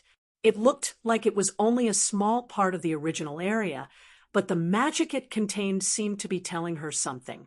This was real, or it could be said that Morgan Le Fay had cut out a part of the past and placed it in the present world, in front of Thea's eyes. Such a miraculous method was obviously not done by the silly clone. This was a gift personally left behind by King Arthur's sister, Morgan Le Fay, who had fought with King Arthur all his life, but who had carried him back to Avalon at the last moment of King Arthur's life. Anyone who knew the story of King Arthur would know that after the sword in the stone was broken, he received Merlin's guidance and obtained the sword in the lake from the goddess of the lake in Avalon. It was the widely spread sword of victory and oath. Thea felt her heart beating a little too fast. She quickly turned around to look at the blonde Morgan Le Fay's clone, hoping to get some pointers. Thea had lost gems many times before, so they were still very valuable. The golden-haired woman scratched her head, nodded at her, and made a throwing gesture. Throw things into the water. Then the goddess ran out. Is this the golden axe you lost? This story doesn't seem to be set in England. Thea was a little stumped. After she lost another 3 gems, the silly doppelganger instructed her in a low voice. You have to let the goddess of the lake see your confidence and courage. Then it ran away quickly. Obviously, this was the limit of what it could reveal. Confidence and courage? Thea was deep in thought. The lake was very shallow, so it shouldn't be a test of superficial courage like jumping in, and it also wasn't a test of honesty like the golden and silver axes. Then there was only one result, the courage to be willing and the confidence to persevere. She threw a gem into the lake, and the lake water spat it out quickly, like a grape peel. Obviously, the other party didn't want this thing. Thea tried a dagger, a long sword, a round shield, a wrist guard, a helmet, and a lot of other modern products. Except for the long sword, everything else was rejected.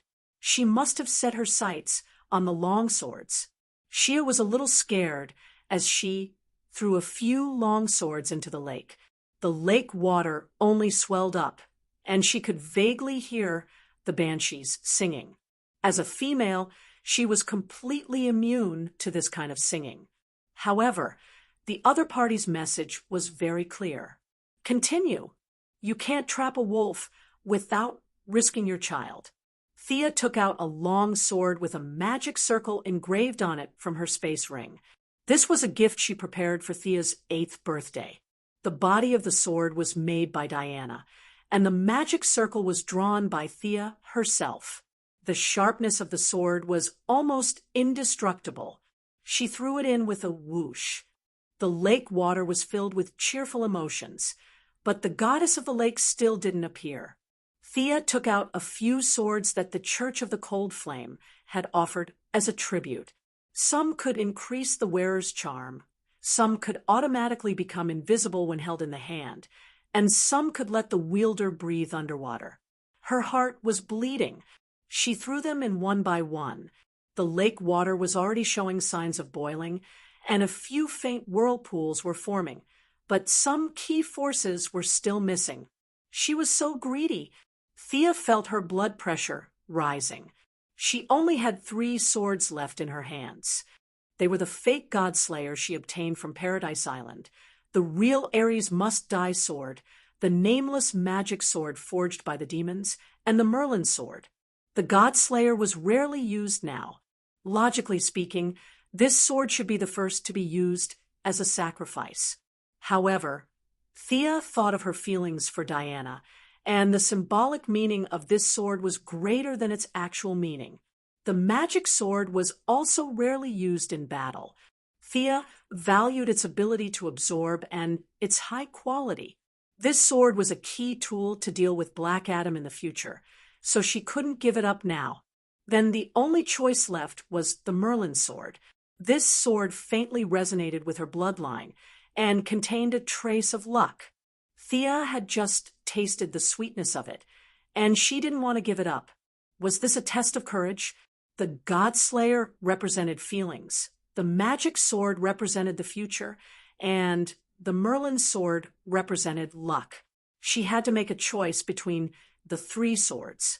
After a few mental struggles, Thea made the final decision. The strong needed feelings and a future, but they didn't need luck. Would Doomsday let her go because she was lucky? Earth had been pierced through, so what was the use of having high luck?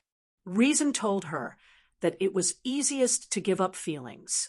She had to pay a small price for a big gain. Thea shook her head. Feelings were necessary for her as an individual. It was easy to give them up, but the price was too high. The feelings here weren't just love and family, but all of them. If she gave up love today, she would give up family and friendship tomorrow. In the end, she would have nothing left. Feelings were the fetters of an intelligent life. It wasn't a restriction, but a source of power. It was the starting point of all thinking. If she only wanted to survive in the beginning, then today, feelings were the cornerstone that made her work hard, the motivation to climb to the top. Without her family and lovers, what was the point of being invincible? Chapter 438. Now that she understood her own principles, there were no strange phenomena like those in novels. She could only feel a sense of relief. Sia vaguely realized that this sword might be what the goddess of the lake really needed. After all, it was a bit funny to give a sword from Greek mythology and a sword from hell to a Celtic god. Merlin's sword and the goddess of the lake were of the same origin. Returning it to her was the right thing to do, right? Thea wrinkled her nose and silently apologized to Ancestor Merlin in her heart. She reached out and broke the necklace. The sword was enlarged to a standard size. Holding the sword with both hands, she gently threw it into the lake. Merlin's sword did not sink to the bottom directly like the previous swords. Instead, it emitted a faint white light and slowly sank. The sirens singing and the sound of waves hitting the shore disappeared in a flash. Only Morgan Le Fay's avatar could be heard, AO, and disappeared without a trace. Sia stared at the surface of the lake nervously. The waves parted to the left and right steadily. The lake water, which had only reached her feet before, deepened visibly. A gorgeous goddess in a sky-blue peacock sleeves, a long dress, and emerald crystal earrings slowly rose from the water. A true god from the past borrowed some means to temporarily connect to the present world. The goddess of the lake's divine power was not vast, but the external feeling she gave was incomparably natural. As long as one was beside her, one could feel her unparalleled calmness and longing for the future. Thea had only seen such an experience of facing a true god in her prime once before. At that time, the goddess of the moon shot an arrow from the distant past in order to cut off the mark on the elk. However, Thea's level was still a little low at that time. The power in her body was like water without roots. She could only watch the show in the fog. What she actually understood and what she learned were all nonsense.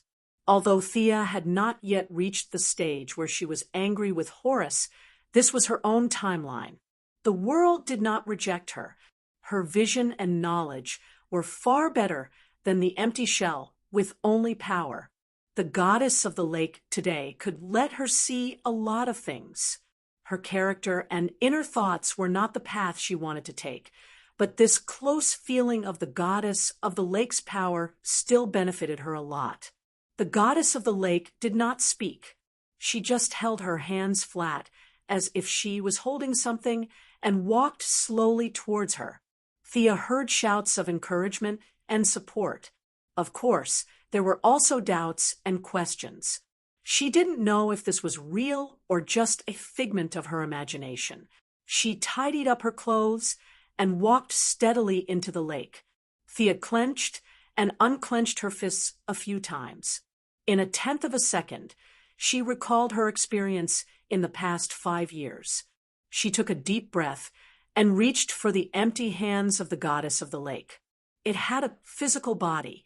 When Thea placed her finger on the outside of the left wrist of the goddess of the lake, where she suspected the hilt, the solid touch told her that all the previous efforts were worth it. This legendary, holy sword had crossed the distance of time and space and was about to be reborn. As she touched it, the shape of the sword gradually revealed itself. Upon closer inspection, one would discover that the azure sword hilt was made from a star stone that could emit a faint light even in the abyss. The blade was in the shape of a half-moon. It was made of a metal that the ancient mages called the Earth's core gold. Thea's magic sword also contained a small amount of Earth's core gold, but the amount was very small. This blade was a whole piece of Earth's core gold that was smelted with the fire of the sun. However, these precious materials were just a foil. The 2-meter-long blade was the real treasure. It was not gold, copper, or iron. The blade was thin and light. Thea shook her wrist, and a variety of colors emerged. The bottom of the blade was engraved with the inscription Excalibur in Old English, which meant to break steel. However, modern society gave this sword a more unique name, the Sword of Victory and Pledge. The ancient mages could not recognize the material of this sword, but Sia was all too familiar with it. It was the same material as the Ring of Lamps, except that it was of a higher grade and grander. This was an ultimate holy sword that relied on the emotions of intelligent life forms and was created through imagination. Unlike the single emotion of the Ring of Light, the emotions contained in this sword could be said to be extremely rich. At least, the few emotions that Thea knew, such as anger, jealousy, fear, courage, pity, hope, and love, were all contained in this sword. It was the same as the Ring of Light. Inputting one's emotions, it would emit a light that was countless times more dazzling than the sun, destroying everything. This was the combination of the thoughts of all living beings. To reach this level, Thea still had a long way to go. The premise to fully exert the power of the Holy Sword was to control all emotions. Her own emotions, the emotions of the outside world, the good, the bad, and the evil. In the face of the attack of all intelligent life and the combined thoughts of all living beings, presumably those who could not be named would also retreat, the goddess of the lake sent out the sword, and it gently brushed Thea's cheek like a spring breeze. Her hands were warm and soft, like a dancing evening wind, taking away all her worries and also smoothing out her slightly frowned brows. From the beginning to the end, the goddess of the lake did not say a word. She smiled and slowly retreated, and the light of the lake separated again, and the slight waves brought her back to her peaceful hometown. Thea watched her disappear into the lake and bowed deeply. At this time, any words would be useless, and the goddess of the lake did not say anything. Thea also understood her intentions. Just like King Arthur, this was the choice of fate, and also her own choice. Did that guy leave? The originally silent atmosphere was instantly broken by the golden-haired Morgan Le Fuy's doppelganger. This very amusing fellow had actually conjured a wall in the spacious and empty dark room. He leaned against the wall as he carefully looked around. Thea was too lazy to pay attention to him, and she casually waved the sword twice. This sword was fine, just holding it, but as long as one had the intention to fight, the sword would become very heavy. She tried to inject fear into the sword, but the sword could only be said to be a little lighter, and it was still far from being able to be used freely. Thea was stronger than King Arthur in that she knew the existence of the emotional spectrum, and she knew about the 7 lantern core. As long as she could wear the 7 lantern rings, she could at least use half of the sword's power. Sister Morgan, do you know where the scabbard is? I can't always carry it, right? Thea tried to put the sword into the space ring, and could only turn to ask the blonde. The scabbard is much more important than the sword. When my original body discussed with that guy, he did not mention the scabbard. The blonde Morgan touched her chin and thought for a while before answering. The guy she was talking about was the goddess of the lake. It seemed that it was not easy to get a bargain, and the gods were not stupid. Thea certainly knew that the scabbard was more important. Originally, she wanted to see if she could get the scabbard, but today had given her a lot of surprises, so she was in a very good mood and did not continue to worry about the scabbard. Chapter 4:39. Isolated from the world, this scabbard was even more powerful than the holy sword. It could protect the wielder from all attacks, immune to the passage of time, and immune to magic attacks. It could even be said that the scabbard itself represented the word magic. This was the top law of the world. As the wielder of the current generation's sword of victory and pledge, Thea could faintly hear the call of the scabbard. It was just that the distance was beyond her understanding. It wasn't on Earth, it wasn't in the outer space, it wasn't in the material plane, and it wasn't even in the timeline. Thea shook her head and collected her thoughts. She couldn't even use the power of the sword. It was too unrealistic to expect a scabbard now. Sister Morgan, this is... Thea was still thinking about the future when she saw the blonde woman drag 3 stone slabs out of the void with great effort. This is the reward left by the original body for the test. The blonde woman wiped the non-existent sweat on her forehead and said vaguely. Thea was a little dazed. She looked at the sword in her hand.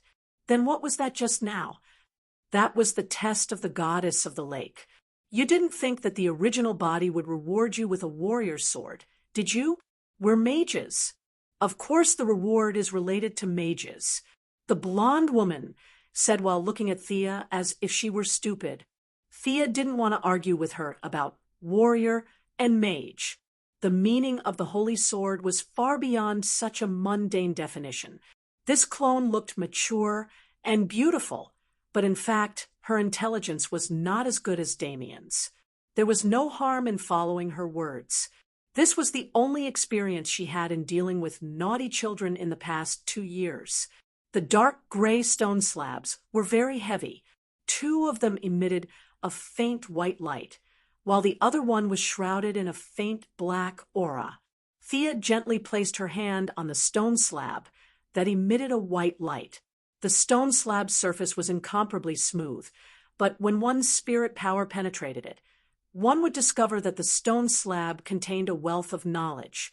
Morgan Le Fay might have anticipated the language barrier of the future generations. She was like Thea, who read minds outside, skipping the language barrier and directly using her spirit power to leave her own magic and experience inside the stone slab. Thea, who had always been calm, could not help but exclaim softly. This evil sorcerer, who was known for his black magic, had left behind a large number of medical spells.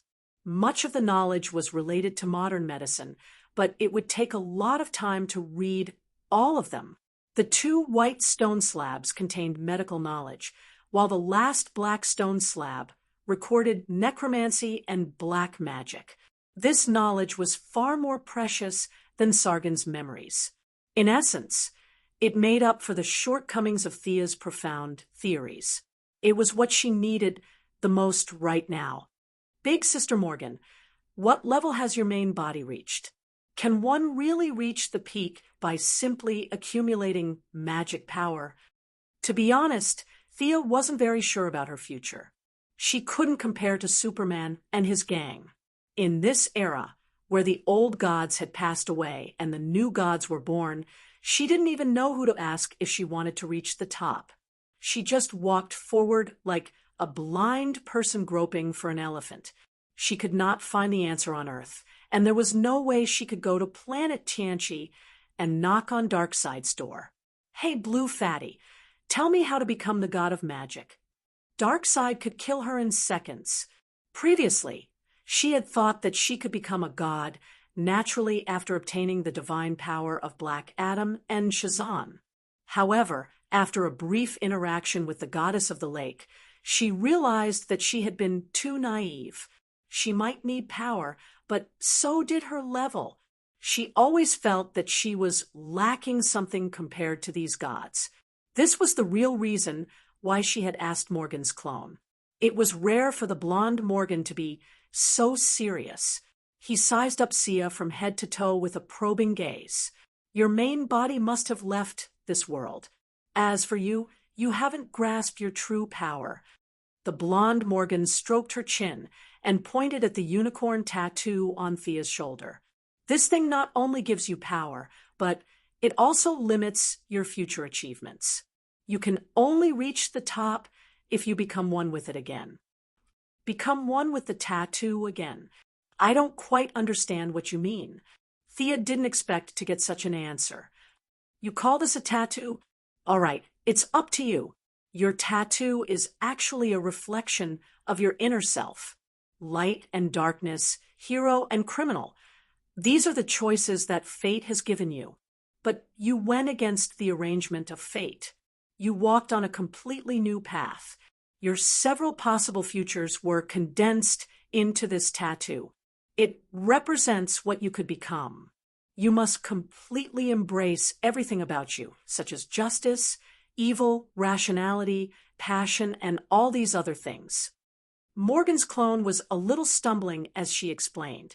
It was obvious that she was very enthusiastic about helping Thea, but there were many words that she did not know how to express. However, Thea roughly understood. Wasn't she talking about her original fate? It was just that she had already jumped out of her original framework. Thea didn't expect that. She thought that she had said goodbye to her past, but the power of her bloodline had pulled some remnants back. Did she need to completely merge with the light and darkness in the unicorn tattoo? Merging was easy, but her personality would change drastically. Would she still be herself? Is there a way for me to maintain the fusion of my current personality? This question really stumped Morgan's clone. She furrowed her beautiful eyebrows and thought carefully. Perhaps you can try to remove some of the negative effects by increasing your mental strength to an extremely high level. Mental strength? Thea was no stranger to this attribute. When she first practiced martial arts, It was her perception. Now, it was her mental strength. Due to the fusion of transmigrators, she had always been strong in this aspect. However, it was very difficult to improve it through daily training. She had to cultivate it in a special environment and place. All right, I've told you everything I know. I'm going to sleep. Come and play with me when you're free. Sister Morgan hurriedly waved her hand. Thea only saw a blur in front of her eyes before she appeared outside the temple. The moon was bright outside, and the soft moonlight sprinkled on the road. She roughly estimated the time. She arrived at the temple in the evening. After that, she didn't spend too much time investigating and searching. Most of her time was spent on answering Morgan's 99 questions. The moment she left the temple and entered the outside world, the connection between her and the Sword of Victory and pledge became closer. Unlike Merlin's sword, which was connected by blood, the meaning of the sacred sword's transmission was a kind of responsibility and heavy burden. The relationship between her and the sword was a bit like that of a revolutionary comrade. The sacred sword made a soft, buzzing sound. Thea understood its meaning. She softly chanted the inscriptions on the sword. The sacred sword turned into a ball of illusory energy and entered her arm. She took out her communication device to check the time. She had been in the temple for 3 days. Thea didn't leave immediately. She found a big tree and lay on it.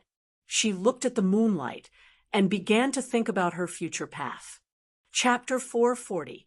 The unicorn was still very young. It had just entered adulthood and couldn't express itself clearly. Thea summoned her doppelganger and wanted to ask her opinion. We are you. As long as you make up your mind, you don't have to worry about our opinions. We are a whole. This is your future and the choice you can make. When our existence hinders your path, you should make your real choice. The doppelganger said calmly before vanishing like a puff of smoke. Become a Chinibu like the unicorn, or become a gloomy doppelganger. Thea muttered to herself in the empty night sky. She quickly shook her head. This was not what she needed. Light was not justice, and the shadow was not evil. It had nothing to do with right and wrong. It was just that she didn't like it and didn't want it. The fusion was not urgent. She needed to make more plans and preparations. As for Morgan Lu Fei's so-called spiritual power, it was something that could be done at the moment. Although her body's magical power was profound and her knowledge was extensive, she might not know the real secrets of this world. Among these secrets, Thea could think of a sacred place to cultivate spiritual power. Nandarbat. Of course, it was not the place called the base camp of the ninja master, which was actually a cellar. It was in the crevice between the mountains and valleys, material and illusory. There was a paradise that was rich in high-level energy. When the ninja master chose this place, Thea felt that it was most likely the 3-palace demon behind him who spied on it across many planes. He saw that this place was different. Unfortunately, the distance was too far.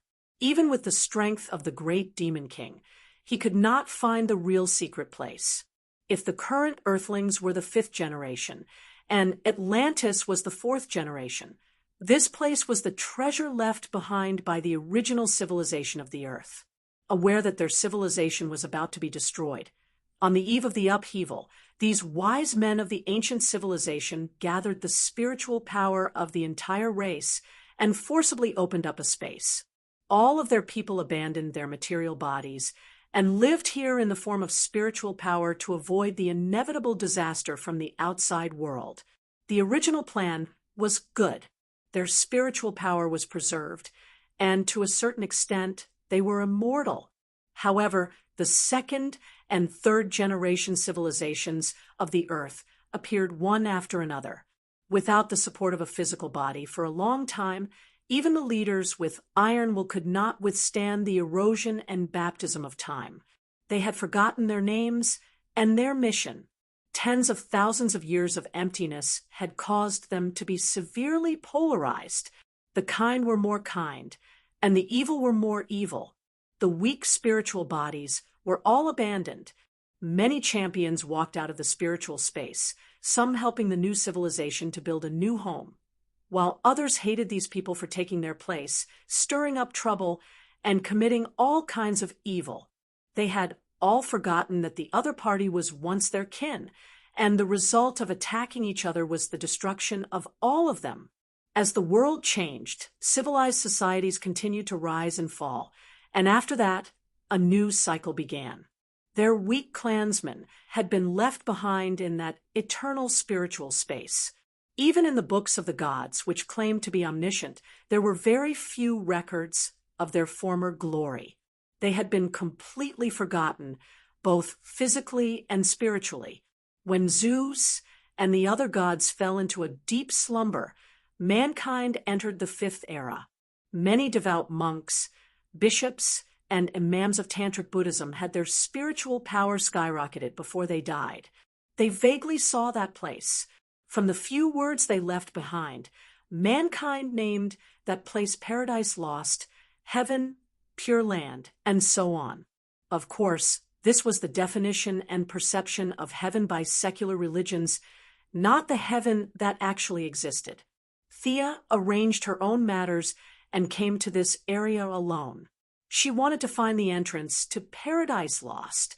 After the great event of eternity of evil, the evil of the world would converge with the spiritual bodies here to form a new evil god, which would then be purified by Boston Brand. However, that was something that would happen a long time later, so it wasn't worth Thea's worry. Without alerting Talia and the others in Nandarbart, she dressed up like a traveler, bypassed the Assassin League's headquarters, and walked alone into the deep mountains. The civilized world was left behind by her. She was surrounded by towering mountains and rocks. Not to mention humans, even animals couldn't be seen here. The young mistress body was now astonishing. She walked steadily in the wilderness, taking out Croydon's compass from time to time to confirm her position. She had to admit that this item that Constantine had been thinking about was sometimes useless, but sometimes its effects were heaven-defying. Sia had done a lot of homework before she came here. She had borrowed all the records that mentioned this area, including the notes of several religious leaders before their deaths, under various pretenses. However, the records were all illusory, and she was confused when she read them. After that, she also used the blood connection to find old Ma, who was now very beautiful, and asked the Lady of Xanadu to do a divination. The divination result was disappointing. 5 cards jumped out at once, and the area covered the 5 continents. The Lady of Xanadu was stunned. Thea realized that she could only rely on herself. She began to use all kinds of satellite positioning, carbon detection, supercomputer simulation, spiritual power scanning, and magic power sensing. However, all of these things added together were not as effective as the Croydon's compass. This compass completely taught her what it meant to specialize in a field. A magic item that could catch the eye of Constantine, the son of the DC world, was not just for show. The compass followed her instructions to find the place with the richest spiritual power. At first, there were some disturbances, and then it would deviate from the direction from time to time, but generally speaking, it was gradually getting closer. The young mistress did not fly. She was afraid of missing some key points, and this matter could not be left to others. She could only follow the compass's guidance and walk in this primitive forest step by step. On the 3rd day, she had walked through most of the mountain range, but found nothing. On the 15th day, she went back to take care of some business. After several confirmations, she realized that she had walked past the target entrance. She could only continue to search in the opposite direction. On the 19th day, Diana also accompanied her to search. Wonder Woman was also very helpless. Her lasso of truth could not trap the mountain, and ask. She did not even know who to ask. The two found an open space and had a friendly discussion. The young mistress sent off Diana in high spirits. On the 25th day, she finally found a clue. The place she was now in was ordinary. There was no light, no purple gas, and nothing on the ground except two big stones. However, this was the strange part. Thea had an excellent memory. She had walked through this coordinate 3 times in just over 20 days. Her route had been recorded by Gideon. She had walked through the entire mountain area twice without any blind spots.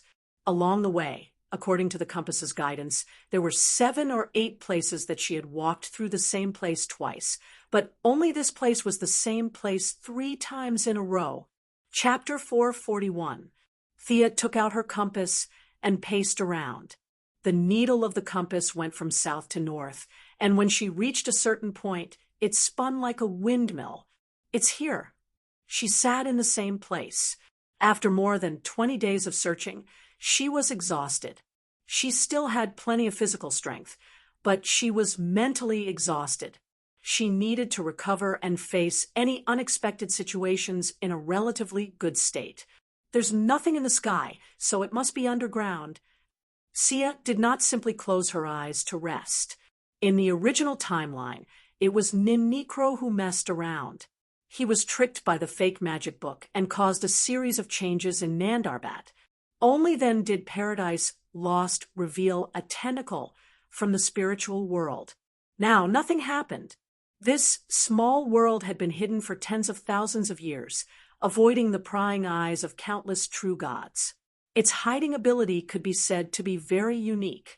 Thea first used several detection methods of Sargon and Morgan Lafey to explore the spatial structure here, and the results were very satisfying. Several spells transmitted the point under her feet. Although it was weak, it did have the meaning of an interlayer. After that, she began to search for the entrance, and the Eye of Horus was fully activated. From where she sat, she could almost see Mars, but she didn't see anything. This proved that the entrance was not in the sky. She turned her head and continued to search the ground, but after only seeing through 2 layers of rocks, she couldn't see any further. Her line of sight encountered an invisible energy, and then it was absorbed. It's underground. Thea was overjoyed. After busying herself for nearly a month, it was finally time to reveal it. She took out the God of Death's staff. This staff could sink the continent, even now in the hands of an outsider.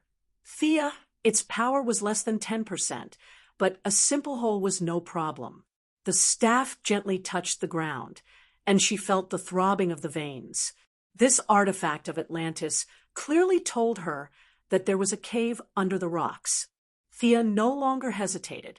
She flew into the air, held the staff with both hands, pointed the top of the staff at the ground, and used all her strength to strike it down. Rumble! The power of this staff could be said to be earth-shattering, and the vibrations could be felt from several miles away. Countless rocks fell, and a large number of trees were knocked down. The wild beasts that lived in the mountains ran out of their nests. Even the base camp of the Assassin Alliance at the outermost perimeter of the mountain area was affected by the tremors. The smug Talia thought that it was an earthquake and hurriedly ran out of the cave with a group of people looking around nervously. Thea did not have the time to care about their feelings. She looked at the big hole she made and grit her teeth. This power was a little too strong. The hole had a diameter of more than 30 meters and was so deep that one couldn't see the bottom. This hole was so deep that the drilling team could work for at least half a year with the toughest drill bit. Thea was now completely confused about the function of this staff. This staff could only be said to be okay against enemies, but against Earth. How much did the King of Death hate Atlantis back then? A magical weapon of the water attribute was actually made into a weapon for digging holes. Thea put away her unspoken criticism of the King of Death and waited for the smoke to dissipate. Then she flew down the hole. After only flying for half a minute, A cool breeze blew against her face. There was not much stale smell in the air, but it was fresh and comfortable. When she landed at the bottom, she saw countless snowflake stones, stalagmites, stone pillars, and stone towers. The surroundings were as pure and beautiful as snow. It seems that this place has been blocked by the rocks for a long time. Thea looked around. There was no other way around except for the skylight she made. She reached out and touched a nearby stalagmite. This was not a natural creation, but a condensation of some kind of mental strength. She suppressed her excitement, knowing that the entrance was just ahead. The scenery in the cave could be described as extremely beautiful. The deeper she went, the more snowflake stones were condensed by mental strength. The spectacular and gorgeous scenery could be seen everywhere. Thea did not pay too much attention to the scenery, ignoring the deep silence around her, and walked steadily and firmly. There were many winding paths inside the cave. Along the way, the strength of the snowflake stones guided her. According to the strength of the energy, the closer she got to the entrance of the cave, the stronger it would be. She stopped in front of a 40-meter tall statue of a petrified dragon. The statue was lifelike. This dragon, or a creature that looked like a dragon, had 2 heads, and its body was not as slender as what Thea had seen in the magic books. This dragon's body was sturdy, its back was high, and it also had 2 tails, but they were very short. The dragon statue was huge and blocked all the back paths. Thea looked and said loudly, "Behind you is the entrance, right? I'm not a bad person. Can you let me in?" "Did you hear me? You're not dead, are you? If you don't move, don't blame me for being rude. I know you're still alive." Thea shouted for a long time, but the dragon did not respond. She could only hold the Death King's staff tightly and get into an attacking posture. The dragon knew that it could not hide it anymore. It quickly absorbed the weathered crystals on the surface of its body. In less than half a minute, its body was finally revealed. It moved slightly and breathed out a cloud of mist. A dragon without a physical body. At first, Sia thought that it was a giant dragon, but when it revealed its true form, she realized that she was wrong. This guy was another life form, not a natural life form at all. To put it in an inaccurate way, it was more like a giant dragon made of pure spiritual power. You can't go in, you don't have permission. The dragon did not have a voice, and naturally could not speak. It used telepathy to speak. "Human, back off. I know you're not a bad person. I don't want to be your enemy. I have a reason to go in." Thea had been busy for a month. How could she be stopped by this guy? "No. Please, I have to go in." "No." Thea tried her best, but the other party was extremely rigid and refused to let her in. The other party's strength was not too strong. Thea felt that it was similar to the charm witch. It had sufficient mental strength, but its body was stiff, and it needed a huge amount of mental strength to maintain the movement of its body. It could not even exert 30% of its strength. To deal with this kind of guy without a physical body, she could only use a large amount of magic to fight a battle of attrition. But it was different now. She smiled and took out the Sword of Victory and pledge. This fantasy type, Holy Sword, was a collection of the will of all living beings. It had already reached the peak of mental influence and could be said to be the ultimate nemesis of all mental creatures. "Hey, take a look at my sword." Ugh.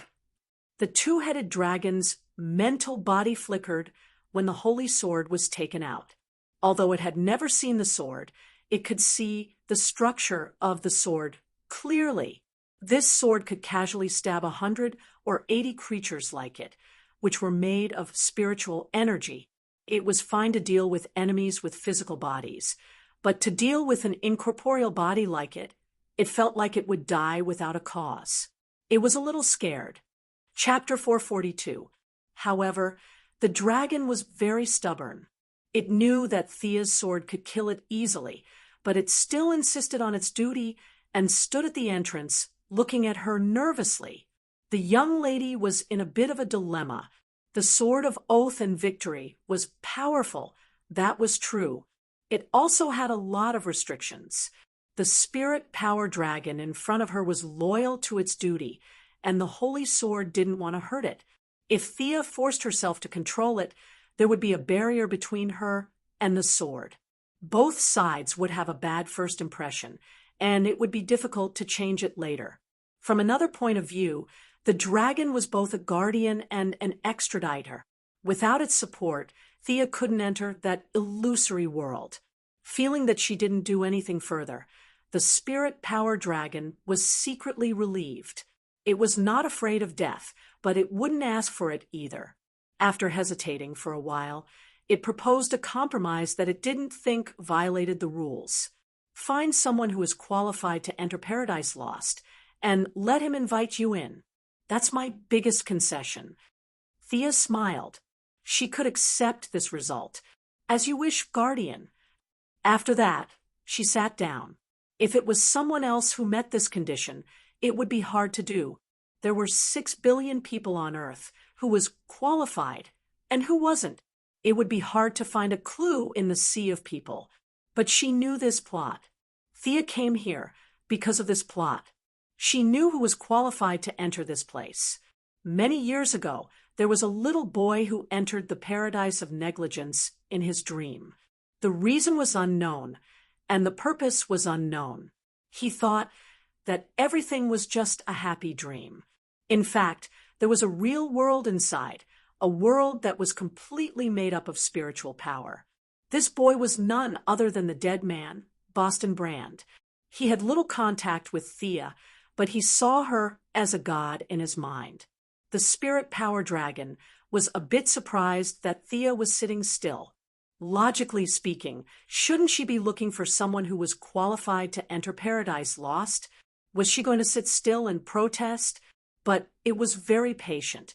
It was not in a hurry to turn back into a stone statue, so it also lay on the ground. Patience? It had lived alone for hundreds of millions of years, and the thing it didn't lack the most was patience. However, in less than 10 minutes, it was dumbfounded. A dead man in a red tights floated in. As a guardian, it could tell that this unknown life form was qualified to enter Paradise Lost. Excluding the 1 in a billion chance that it happened to pass by, it was not hard to guess that it was summoned here. Now, the conflict between Hal Jordan and Sinisto was becoming more and more intense. As Hal's friend and Sinisto's subordinate in name, Dead Man had been living on Earth all this time, fooling around every day. Boss, your place is really hard to find. The dead man was suspended in the air. He complained, but he was a little vigilant in his heart. He focused on looking at the spirit dragon, wondering if he should beat this big guy up later. The spirit dragon pondered for a few seconds. Human king with the sacred sword, I will keep my promise and bring you into Paradise Lost. However, your body will not be able to enter. That is a world made of spirit. Thea was very happy. A human king with the sacred sword? This dragon was quite good at talking. When she planned to find Paradise Lost, she knew that her body would not be able to enter. This small problem could be solved by the sacred sword. The sacred sword gathered the will and imagination of all living beings. Its functions were as diverse as the stars in the sky. Holding the sword hilt made of starstone, one person and one sword communicated with each other. A power was transmitted from the sword. This was the power of imagination. It could make the impossible possible. Thea's body gradually dimmed. The body that was originally made of matter turned into spirit. From reality to illusion, she turned into a heroic spirit. This was one of the functions of the sacred sword. It allowed the wielder to freely change between reality and illusion. There were no side effects and no time limit. Thea, who was already strong in spirit, now received the feedback from her body. Her spirit body was more than 3 meters tall, and it took her a long time to return to her normal size. The sacred sword in her hand also shone brightly. The two of them complemented each other. The sacred sword gave the heroic spirit power, and the heroic spirit gave the sacred sword new emotions. In the eyes of the dead person and the spirit dragon, Thea was now as bright as a moving sun. Only she knew that her spirit power was affected by the unicorn clone. It was far from reaching the upper limit of her energy level. The purity, firmness, and spirit now were all given by the sacred sword. Only by increasing the total amount of her spirit power and abandoning their characteristics and absorbing 2 clones of the same origin could she finally complete the concept of self. Looking at Thea's heroic spirit, the spirit dragon did not make any excuses. It turned around helplessly. "Get on my back. I will bring you in." "Where are we going?" "I have a date tonight." The dead person flew onto the dragon's back and turned to ask Thea. The young lady could only explain her purpose. "Wait, do you mean that I have been here before?" The dead person pointed at the rapidly spinning passage around them. Although he was already incorporeal, he still hugged the dragon's neck tightly. He looked around and asked Thea with uncertainty. "Yes, Boston Brand. You were one of the visitors here in a time that you have forgotten." The dragon was very friendly to him.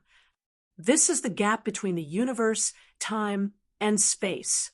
No matter how long you stay here, it will only be a night in the outside world. With my guidance, you will be safe." Thea sat on the dragon's back, silently. The passage around her was emitting a psychedelic red light.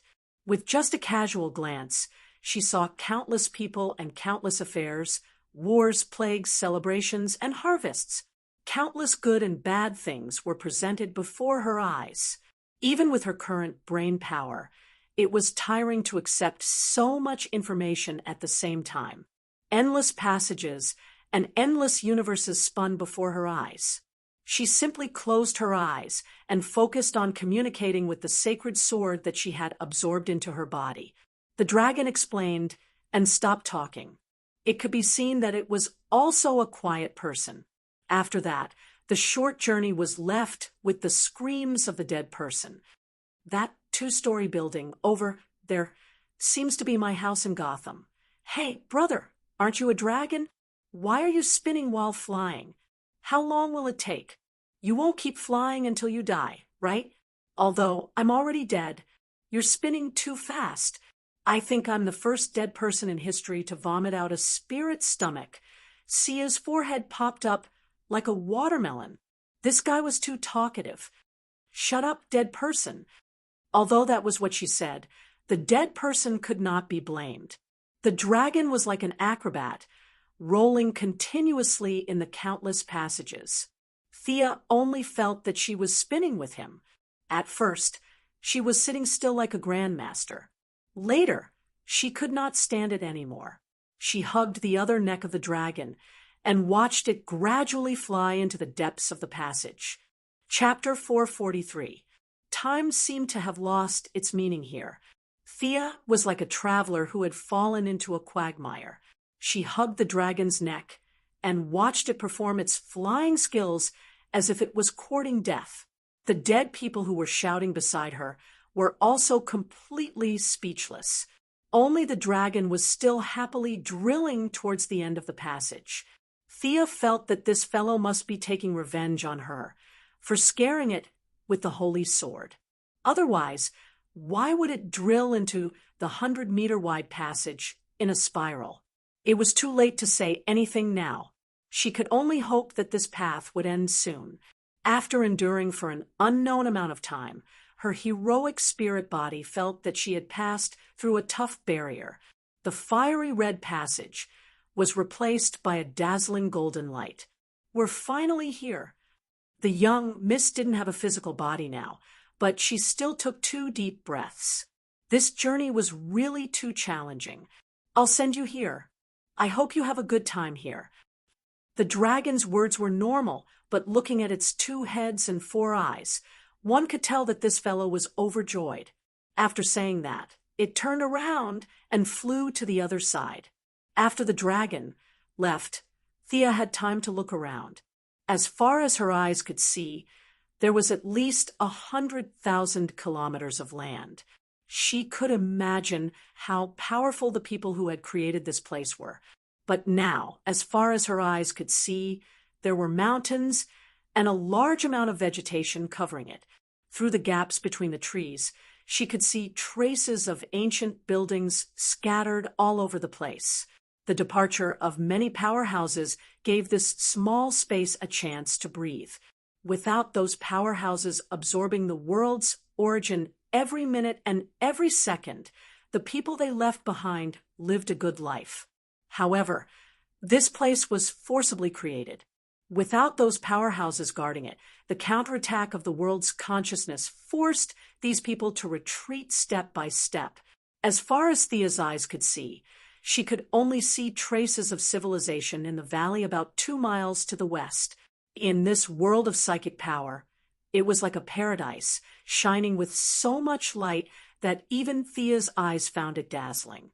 What breathed here was not oxygen, but color. Listening was not with the ears, but with the soul.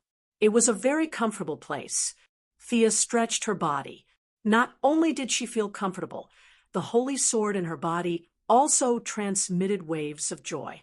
The energy distribution in this spiritual world was very uniform, and the effect of training was the same everywhere. Thea did not intend to interact with the survivors, but she did not forget her purpose.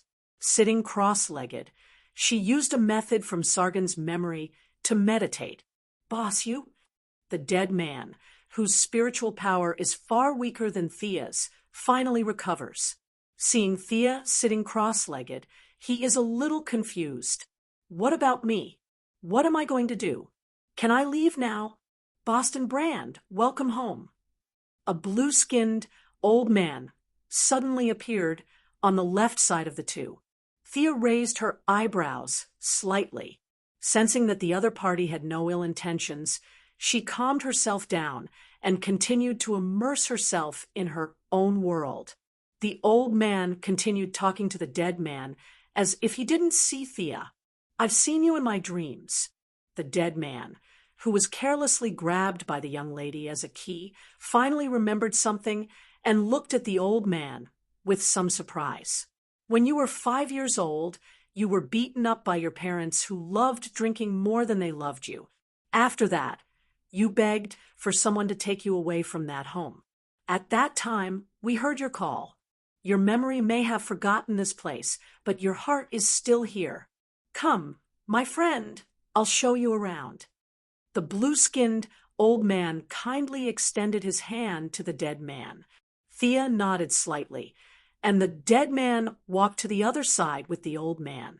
When they were far away, Thea's attention was completely focused on herself. She was no stranger to training her spiritual power, whether it was learning from Madame Shiva when she was a warrior, or pondering on her own after getting Constantine's spell book, or recently obtaining Sargon's memory and Morgan Le Fay's spell slate. Thea has already summed up a set of training methods suitable for herself. Spiritual power is different from magic power. It may sound mysterious, but in fact, all intelligent creatures have it. It's just a matter of how much they have. Most creatures are trapped by the shackles of their bodies, and their spiritual power has always been suppressed by the various signals collected by the brain. What they see, hear, and think, every individual's brain is stuffed with this information, except for a very few people with extraordinary talent. Most people have been mediocre in their lives and have not discovered this ability. Mages have long realized the auxiliary effect of spiritual power on magic power. Physical attacks are the strength of the body, while spiritual attacks are exclusive to the soul. Spiritual power, magic power, and soul. They think that the three complement each other and are indispensable. When a mage's energy accumulates to a peak, The soul will leave the body, taking all the essence of the body with it, and walk to a new level of life, whether it goes to a higher dimension. Thea does not understand, but the process of iridization recorded in many religious books is very similar to this process.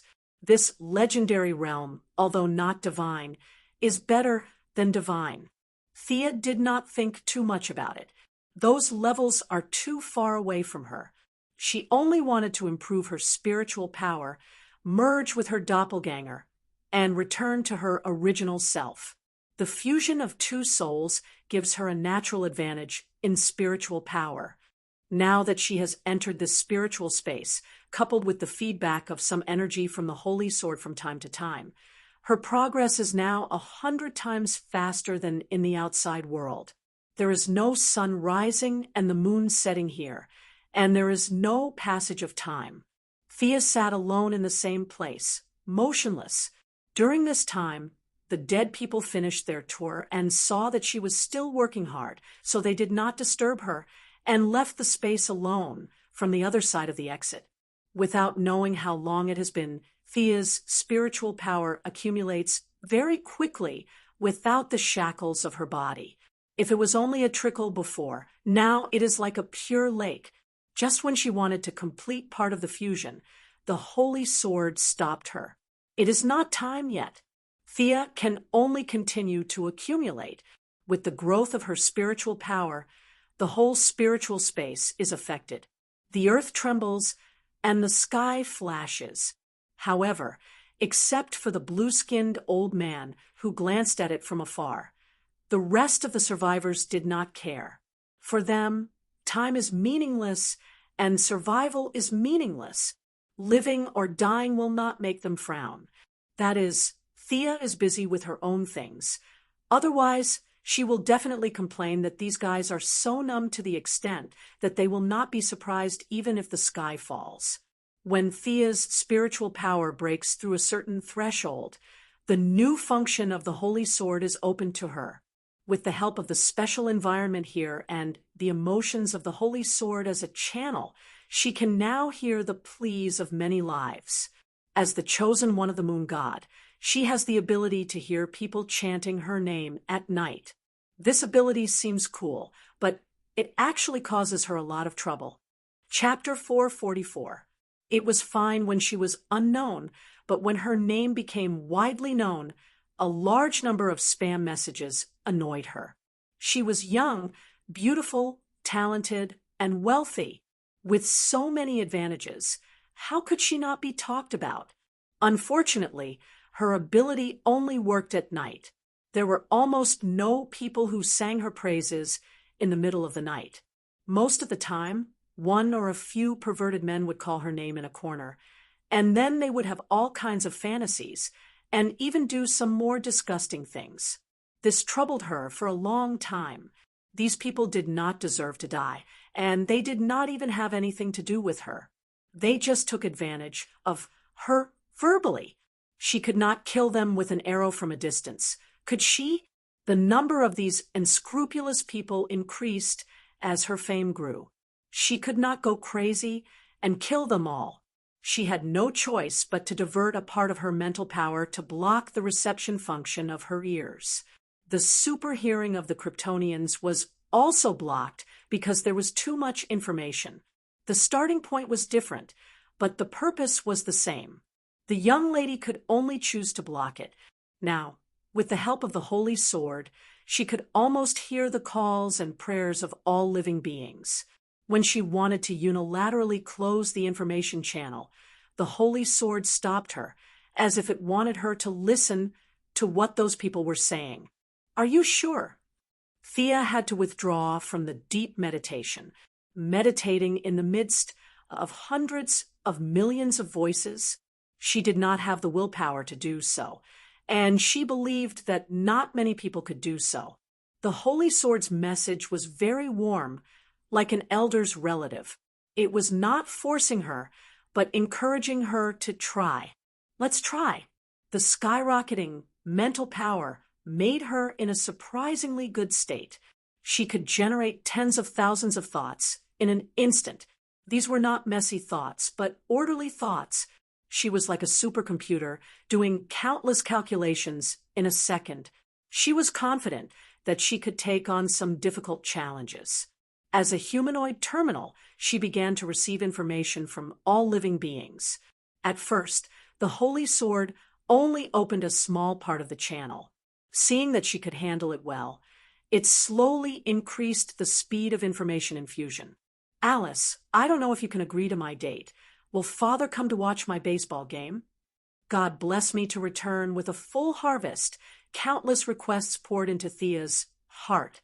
Legend had it that the gods could respond to the calls of their believers and send down their power or avatars.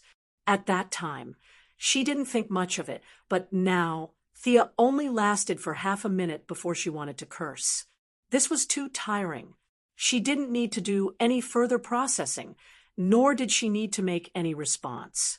Just the simple act of receiving the information caused her spiritual body to fall into a trance. Seeing that the Holy Sword had no intention of stopping, Thea could only continue to persist. Her clever mind quickly came up with a set of methods that were not really methods. Many people did not have strong intentions and were considered dispensable. She put all of these aside and prioritized those who had strong intentions.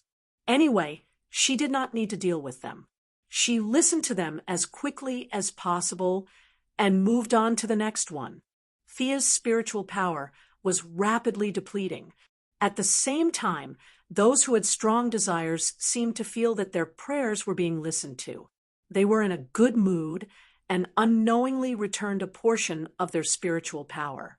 With this replenishment, Thea's total spiritual power was decreasing, but she could still hold on for a while. During this process, she also heard many familiar calls. For example, Shadow was begging them to hold on to the brick wall. Laurel wanted to see her sister, Luther's secretary. She hoped that Luther would spare some time to see her. Most of the people's wishes were good. Of course, there were also many evil wishes. Thea directly gave up on them. Just as she was sifting through the messages, a golden light entered her spiritual world. This was an unparalleled call. The intensity of the will and the sincerity of the wish surpassed the sum of all the wishes she had dealt with before. My brother and I are trapped in the basement by bad guys. The bad guys are on their way to kill my father. I pray that God will give me the power to save our father. The image of a young boy appeared in Thea's mind. The person's voice was not loud, but his attitude, will, and determination exceeded the traditional definition of power. This was the only voice left in the spiritual power channel.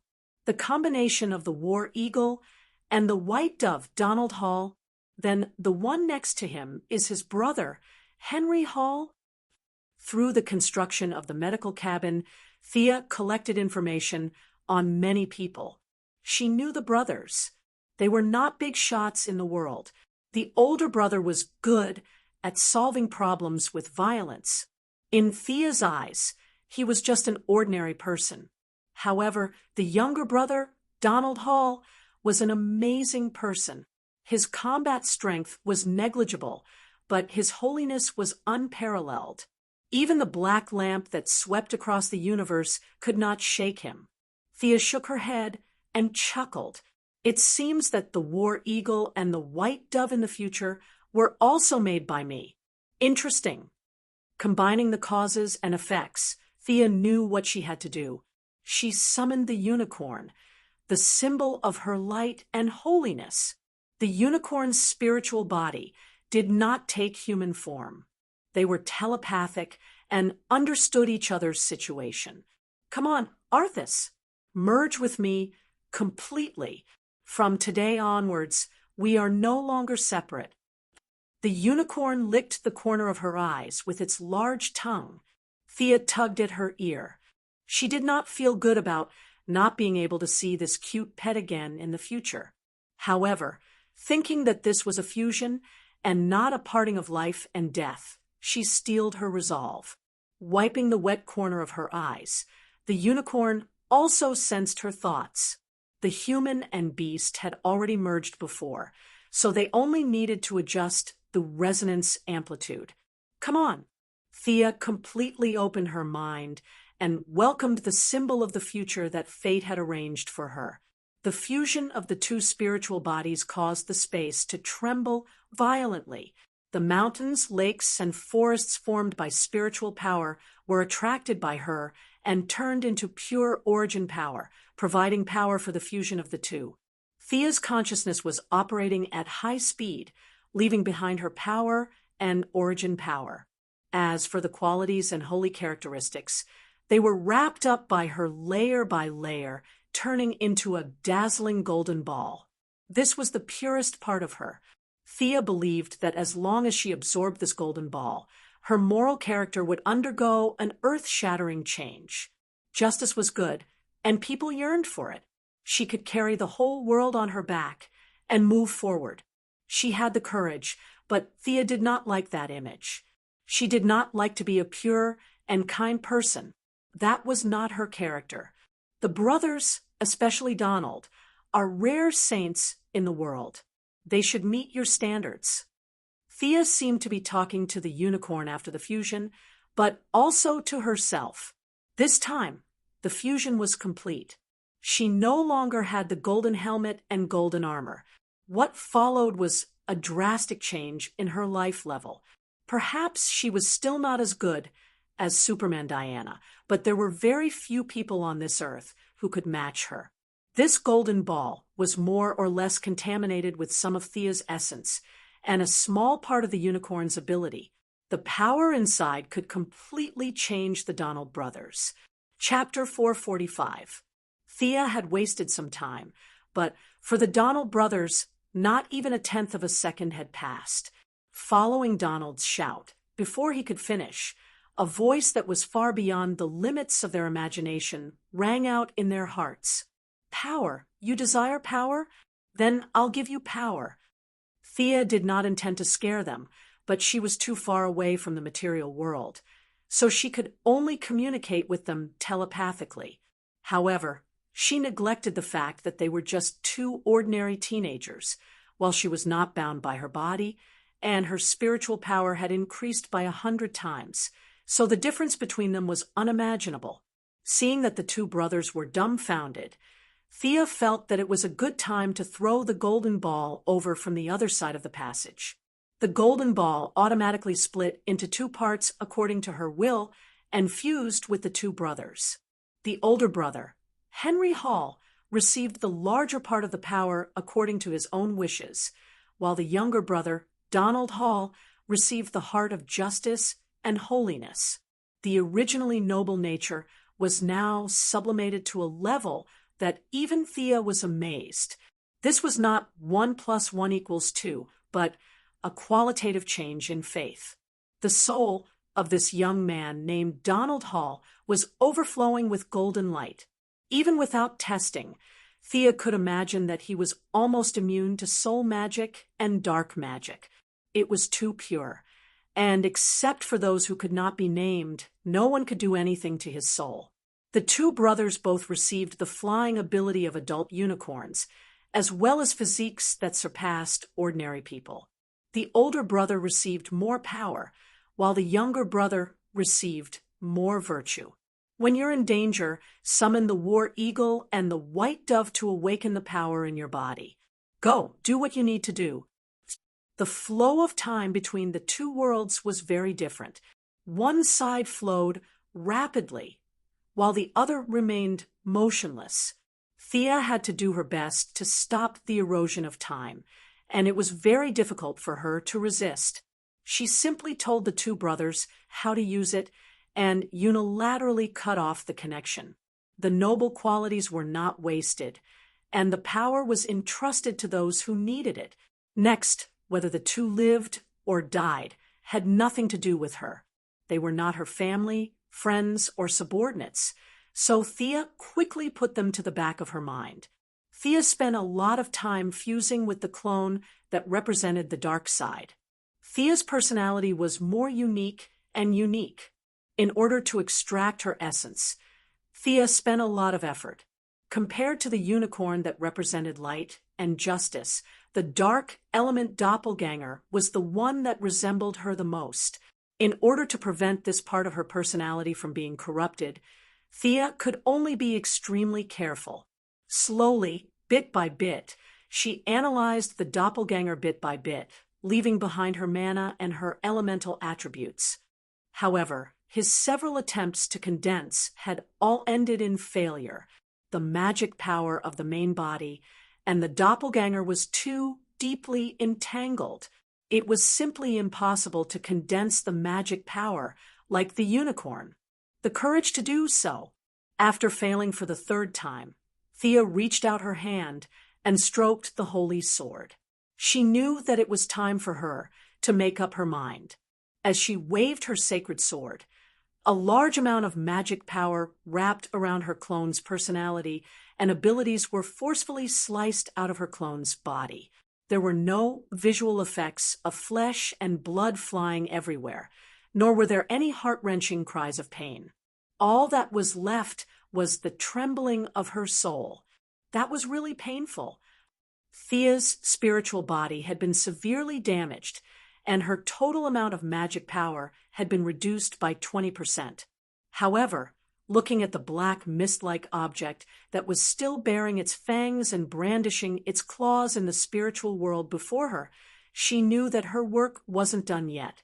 If she left it alone, this mist-like object would gradually grow stronger until it devoured this space.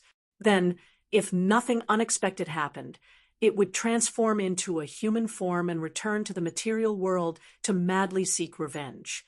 No matter if it was Thea herself or the Holy Sword, she wouldn't allow this to happen. Thea stopped training her spiritual power and focused on dealing with the mist-like object before her. She couldn't give it to humans like she did with the unicorn. It contained a lot of negative emotions. Thea's idea was to create a dark element magic staff. However, she also gave it the meaning of healing. Logically speaking, such a contradictory concept shouldn't exist, but Morgan Laffey's many spells had given her some guidance. This black magician who was proficient in healing took a different approach, combining the two extremes of magic with each other on the surface and the inside. This would be a magic staff of salvation.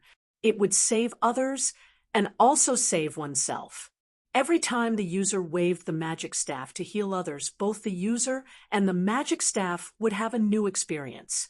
Thea extracted a portion of pure spiritual power from the space around her and used the Holy Sword's ability to turn illusions into reality to create the magic staff without any rest. The entire staff was dark gold in color.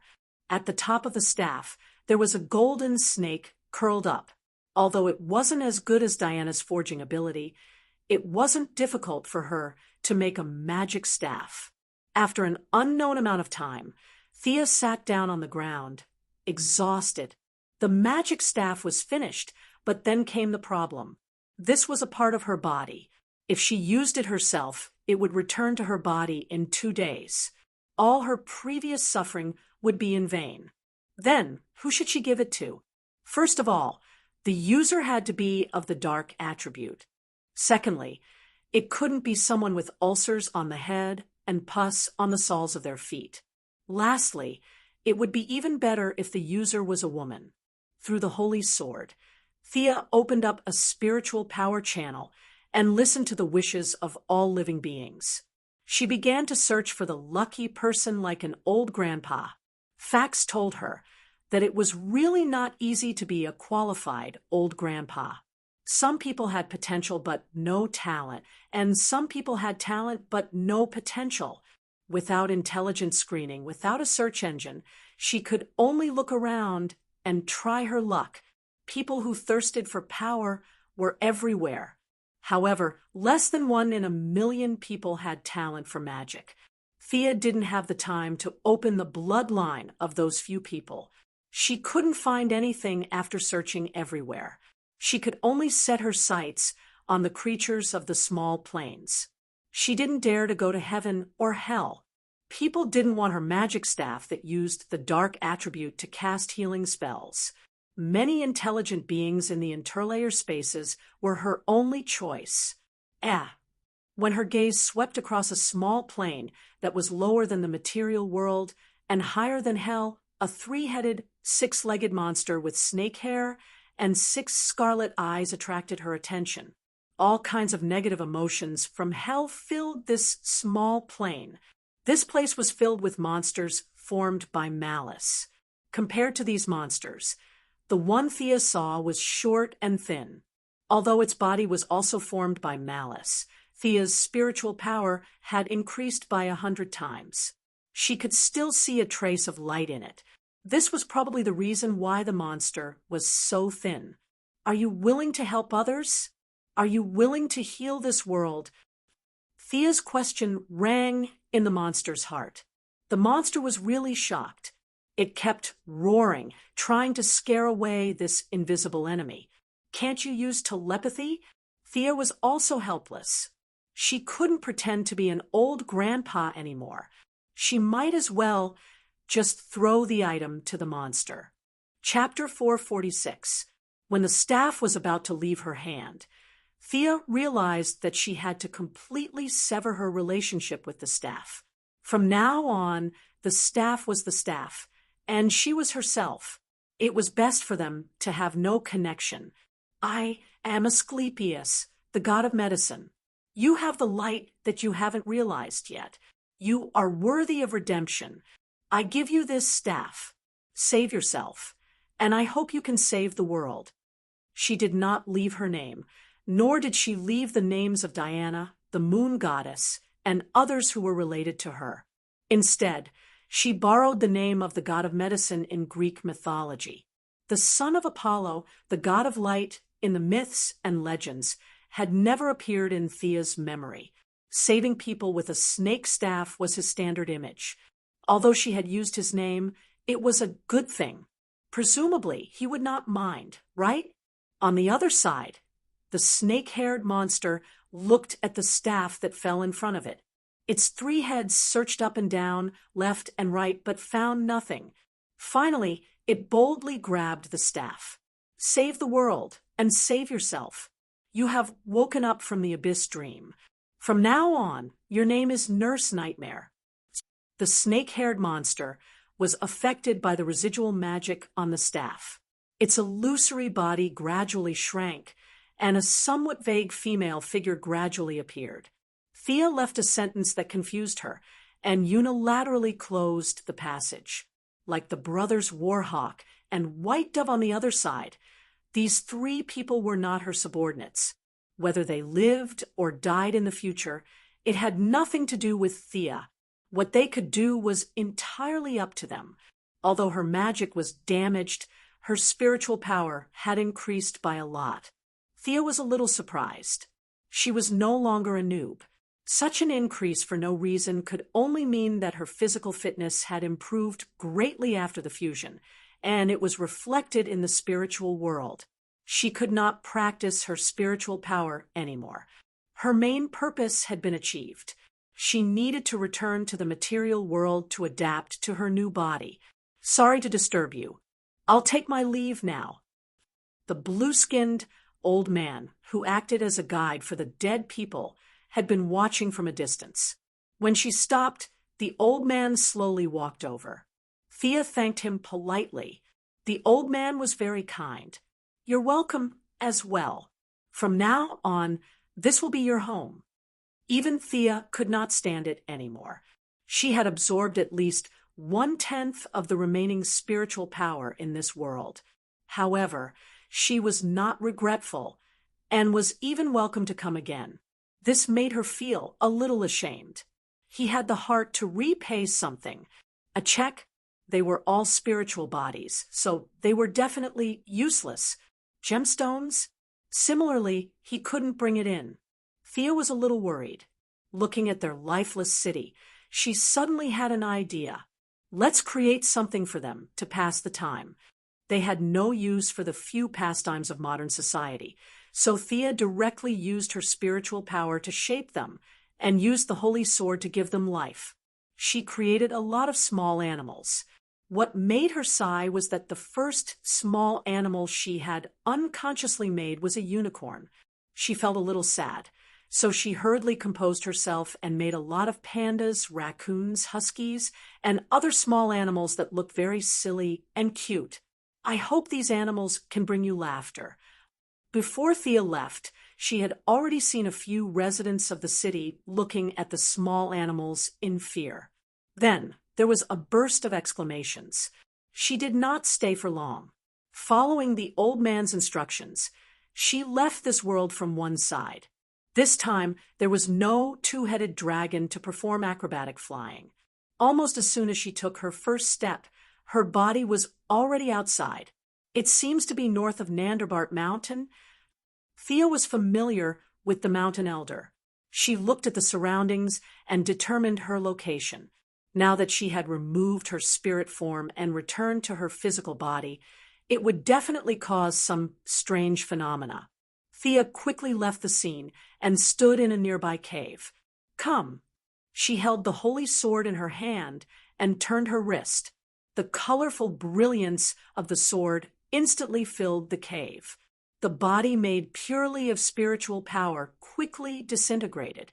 More than half of the spiritual power was rapidly changing its form. Ugh, the transformation was only halfway done, and Thea felt that the surge of power had exceeded her previous peak. Moreover, as her body gradually solidified, the power was still increasing rapidly. Only a short time had passed in the outside world, but in the halo, Thea felt like a whole day had passed. She stood up, panting, and stretched her body a little. The side effect of the sudden increase in strength was that she could punch a hole in the mountain wall with a casual punch, and a deep pit with a little bit of force in her feet. The benefits of high spiritual power came with it. Her control of her body could be said to be superb. She began to familiarize herself with the most basic punches and kicks. In less than 5 minutes, Thea had familiarized herself with her current body. The loss of magic power was more than she had expected.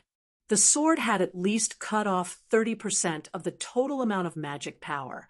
In contrast, her physical fitness had increased by 2 times. There was no clear hierarchy in this world, but Thea was familiar with the understanding that she was familiar with.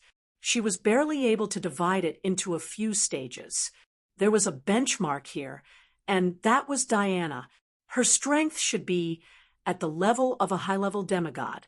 Before Thea merged with her doppelganger, she estimated that she was at the level of a beginner demigod.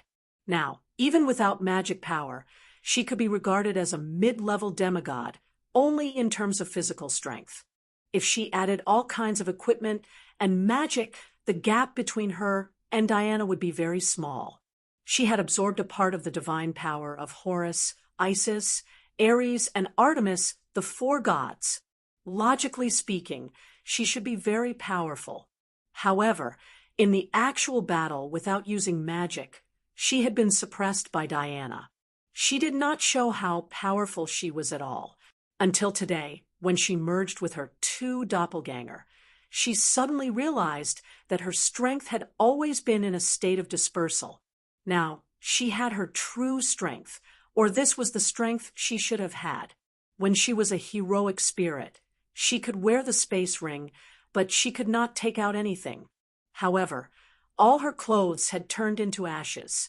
Now that she had returned to her normal body, she naturally did not have those clothes on her body. Thea looked at the indescribable position below her neck. She could tell that she was 1 centimeter taller. She did not have the effect of cutting her hair and washing her marrow. After all, her level was not low at all. The strength of her body was much stronger than that of the people on Earth. Just when she felt that there was nothing unusual, her eyes focused on her shoulders. Her long brown hair seemed to be shorter, and the color had turned into a dazzling golden yellow. She took out a small mirror and found that her originally light green eyes had turned dark green. She touched the top of her head and secretly rejoiced. Her hair was very soft, and there was no king's glory. She was still herself and had not become a strange girl. Huh. Thea's strange thoughts had not dissipated. She was a little surprised by the feedback in her blood. With the disappearance of the unicorn tattoo, her real talent that had been suppressed had awakened.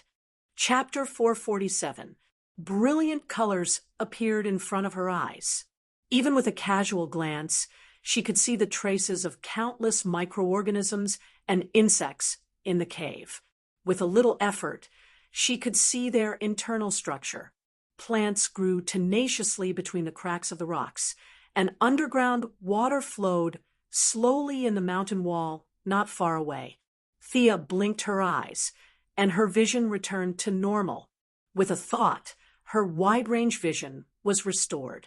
The world in front of her was slightly different from what she had observed with the eye of Horus. Whether it was the color, the details, or the molecular structure of things, as long as she wanted to, she could see it all. The eye of Horus was gone. That was the only thought left in her mind. She was a little surprised, but more than that, she was happy. Her body returned to its original state after the heroic spirit transformation. In addition, she had merged with 2 doppelgangers in the process. The eye of Horus was completely absorbed and assimilated by her body during this process. From now on, there was no eye of Horus. Only Thea's own eyes were left. Without the barrier between her body and her eyes, her spiritual power skyrocketed. Now, what appeared in front of her eyes was the real world observed by the divine eye. Without worrying too much about the changes in her eyes, Thea received the message from her bloodline. She understood her true talent. This talent was very complicated. It was not as simple and crude as Damien's and Old Ma's ability to deepen. It was also different from her previous unicorn tattoo. This talent had slightly touched on the level of rules. The balance of order. This was the name of her new talent.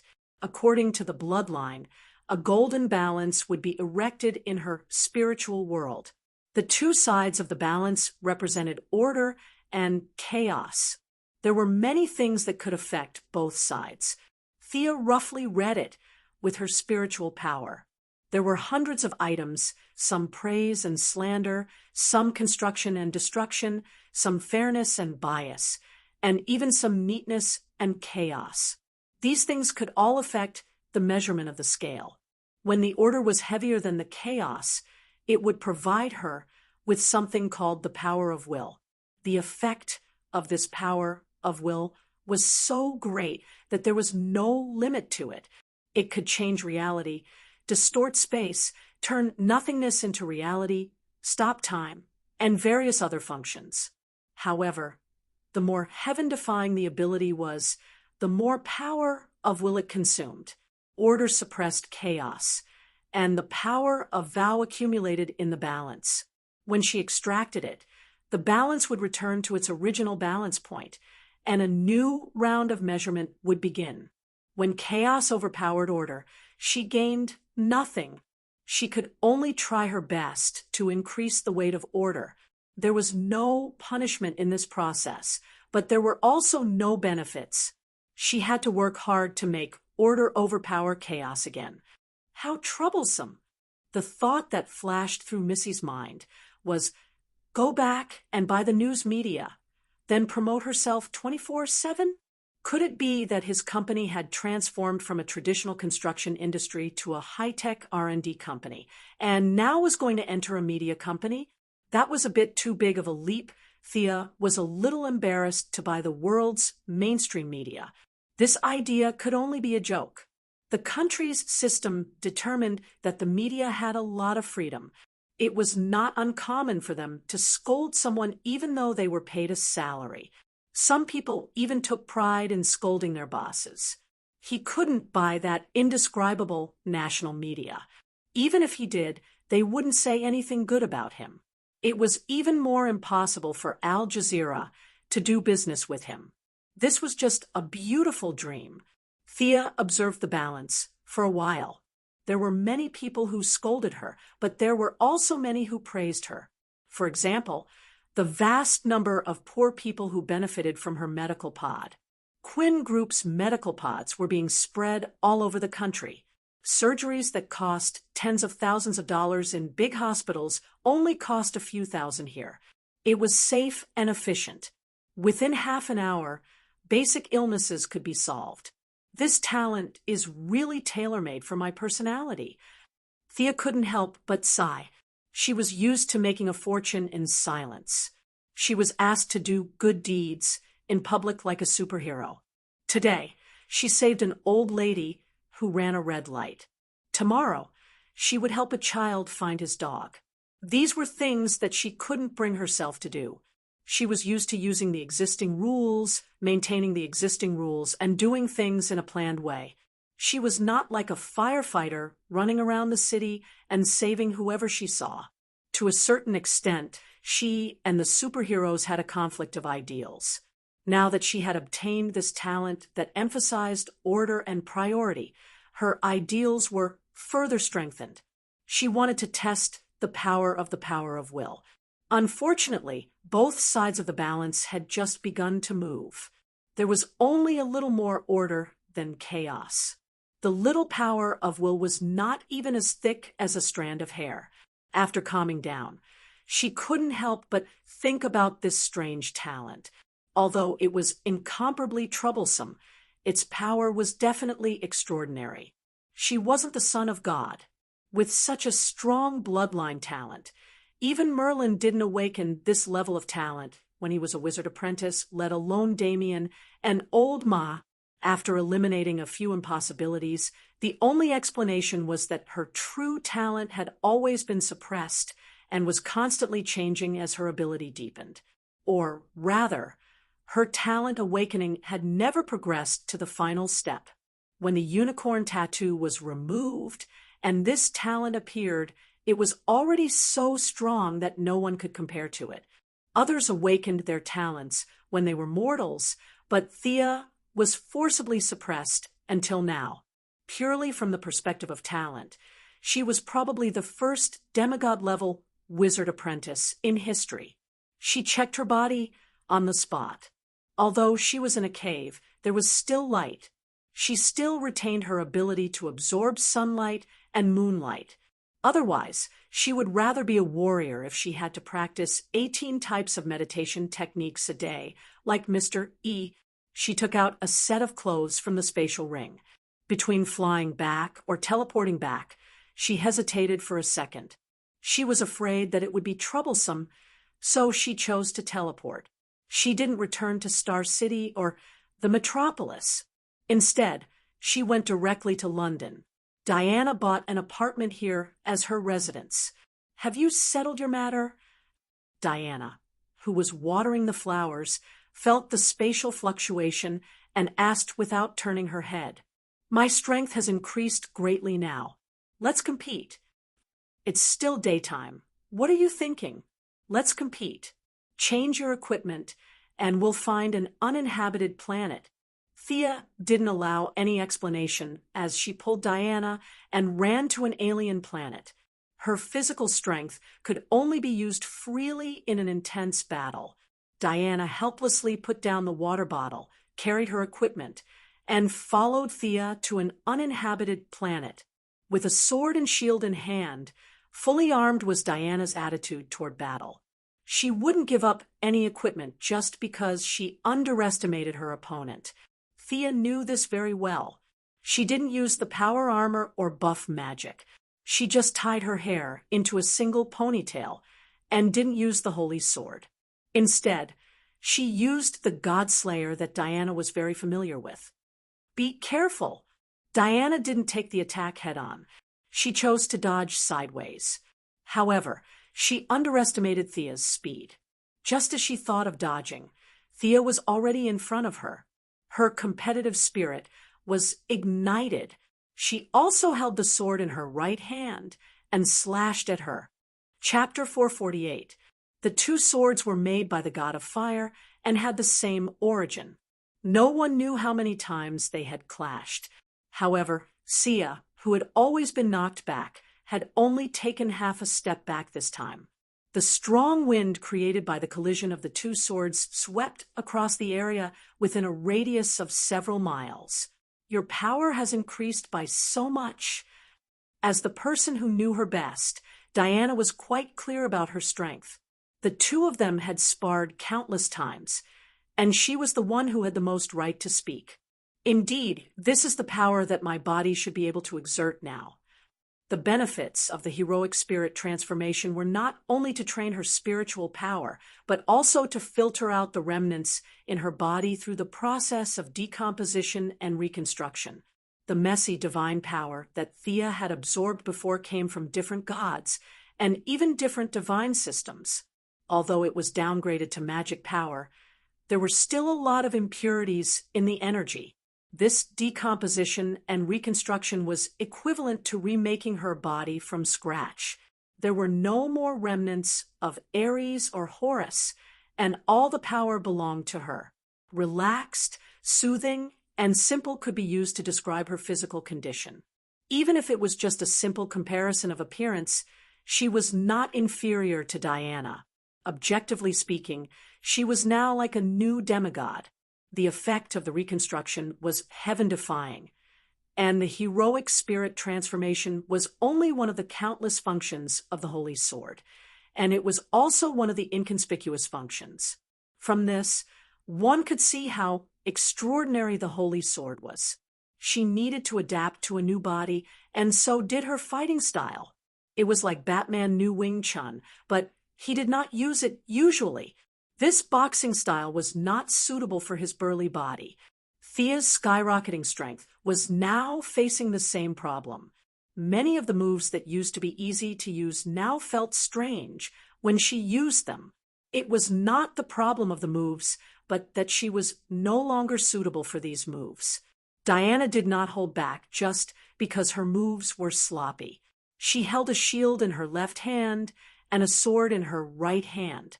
She did not practice as many martial arts as Thea, and she was very familiar with a set of boxing style and a set of sword and shield attacks. Although Thea was very familiar with her martial arts, she was still flustered. Under the strong pressure, the martial arts she had mastered were also in a state of rapid integration. It was impossible for her to defeat someone with a move without a move. However, she was able to use the best moves of various sections. Whether it was the royal court swordsmanship or the Japanese swordsmanship, any move that was suitable for her was a good move. Get in the way. Sensing that Thea's strength was not much inferior to her own, Diana threw away her shield and held her sword with both hands, attacking like a storm. It turned out that Diana's overall strength was still higher than Thea's. Her strength, endurance, reflexes, and speed were all better than Thea's. The young lady could accept this fact. After all, although her magic power had dropped by 30%, she was still a mage at her core. It would be strange if a mage like her could fight against a pure warrior like Diana with her body.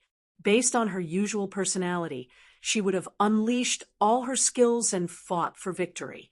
However, after fusing with her two doppelgangers, she had gotten rid of all distracting thoughts. Her state of mind was very calm. It was no big deal if she lost, but it would be strange if she won. Move by move, she calmed her mind and tried her best to deal with Diana's attacks. From time to time, she would even counterattack. The two of them were fighting very seriously. Diana had not engaged in this kind of pure martial arts competition for a long time. In the past, Thea used to train with her using magic and martial arts. In the middle, she would add in fear impact from time to time. It was not the path of a pure warrior, which made her very sullen. There were not many people on Earth who could fight with her. Fiora could only be said to have known her through her relationship with Thea. It was okay to spar once in a while, but it was not okay to do so too many times. The two of them did not have such a friendship. As for Superman, Diana wanted to experience his skills. Unfortunately, student Clark was so busy every day that his remaining spare time was filled by Louise. He did not have the time to spar with Diana. It could be said that after leaving the island for 100 years, this female demigod, who was a warrior to her bones, had been bored to death. Now that she saw that Thea's close combat ability had improved by leaps and bounds, in terms of happiness, perhaps she was not inferior to Thea. The two of them began to unleash their energy without restraint. One of them slashed a ditch with her sword, and the other punched a wind wall with her fist. On the decertified planet, rocks were constantly blown away by the aftershocks of their fight. The planet's atmosphere was also rumbling because of the aftershocks of the fight. It was as if a typhoon had wreaked havoc within a radius of 100 miles, and in the eye of the storm were the two beautiful ladies. The two of them fought for a long time. Even the demigod's body was a little tired. Diana took advantage of the moment when she turned around in the air to jump up and punch her. Thea realized that this might be her last punch.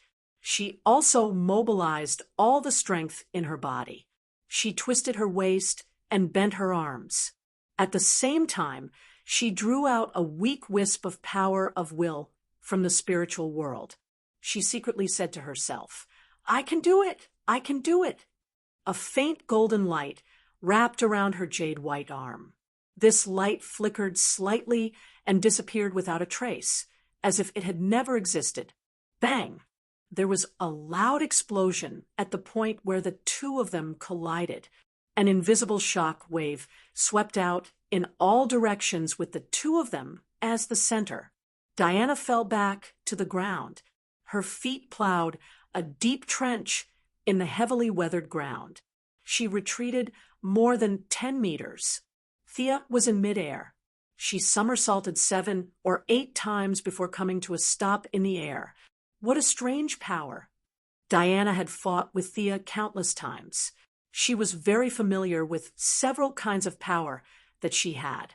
This was not magic power or emotional power. It was a bit like divine power, but not exactly. Let's go. We'll talk about it in detail when we get back. After Thea finished speaking, she changed her clothes. The clothes she was wearing earlier were all torn. With their current fighting strength, ordinary clothes would be torn apart in a few moves. This was also the value of Diana's armor. Not to mention its defensive power, its blocking effect was just perfect. They returned to Diana's apartment through a portal. The two of them were covered in dirt. They took a simple shower. Both of them were exhausted. They had been fighting all day long, so they did not have the energy to do it today. They ordered takeout for 10 people. The young lady took the large pile of food under the surprised gaze of the delivery man. The two of them sat on the ground and chatted as they ate, as if they were on Paradise Island. Power of will, this seems to be something described in the religious scriptures, right? Diana asked in a muffled voice as she swallowed half a pizza. Sia was gnawing on a drumstick in an unladylike manner. This food was really dispensable to them. If they wanted to replenish their energy, even 100 servings wouldn't be enough. They were just greedy for this little bit of food. Power of will is the name I gave it. It's like this. Thea blabbered on about the effect of the ability, hoping that Diana could help her think of ideas. Although she was not as good as Batman or Luther, Diana was also blessed by Athena's wisdom. She was also quite intelligent, but she was more used to using her fists to reason. Chapter 449. As a female warrior born in the Amazon, Diana didn't know etiquette at first, but after more than 100 years in human society, she had learned a little. She wiped the oil stains on her hands and counted with her fingers to think of a solution for her. I think there are a few ways to get credit. First of all, eliminate discrimination between men and women. I've been doing this for more than 10 years. If you were to do it, the effect wouldn't be much. Diana was really worried about this matter, and Thea did not have any good ideas. She nodded. This was the general situation, and it had nothing to do with wisdom. Secondly, eliminate war, save children, and pay attention to the vulnerable, provide them with some work opportunities, provide free medical treatment, help people below the poverty line. It was obvious that Diana had been paying attention to these social issues, but her words carried little weight, and she did not have a good way to promote this matter. Not only did she have a headache over these issues, Sia also found it extremely difficult to deal with them. To put it in an exaggerated way, if she took Moira's speech during the mayoral election, there were tens of thousands of words on it. Every politician had promised a bunch of things to the voters, but it was still the same.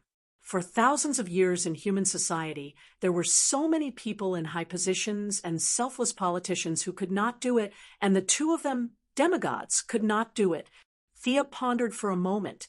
The national gene injection was definitely not possible, but some special drugs that could cure terminal diseases at the genetic level could be manufactured and put into the market at a low price to see the reaction. I think, She was just about to speak when she was startled by a palpitating heart. Something seemed to have happened in a very distant place. Diana's level was high, but a pure warrior's reaction to abnormalities was not as sensitive as her. She saw that she was halfway through her sentence and carefully felt the changes around her. But unfortunately, she did not feel anything. Our world seems to have a hole in it. Thea had secretly made a lot of arrangements before. She did not know which one was activated, but her intuition told her that it was a big deal. The two women did not have time to talk. They flew out of the atmosphere, and Thea looked into the distance. At the same time, in the middle of the Atlantic Ocean, on a small island in the Azores, the buildings that were originally full of indigenous style were crowded today. After the famous archaeologist Dr. Daniel Evans received mysterious financial support, he stole the trident of the Sea King Arthur Curry a few years in advance in the original time and space. He led a large group of media reporters to open the so-called Gate of Atlantis. What the reporters at the scene recorded was not a glorious era, nor was it a treasure of an ancient civilization. This middle-aged man with an elegant temperament opened a passage that had been sealed for tens of thousands of years. Countless giant creatures that had been sealed by the Atlanteans and the Greek gods were released from the passage. The cameras were pushed down, and a few reporters who were close to him were torn to pieces on the spot. The rest of the people ran away, but they forgot that this was a small island, and they had nowhere to run. The giant creatures did not touch Dr. Evans, who was already dumbfounded. It was not that they were merciful, but they wanted to continue mocking this upright middle-aged man. Thea saw this scene and secretly sighed in relief. Fortunately, when the barrier between the two worlds was broken, she sensed it. Otherwise, the casualties would be greater. She was the one who instructed the Court of Owls to transfer the mysterious funds that Dr. Evans received.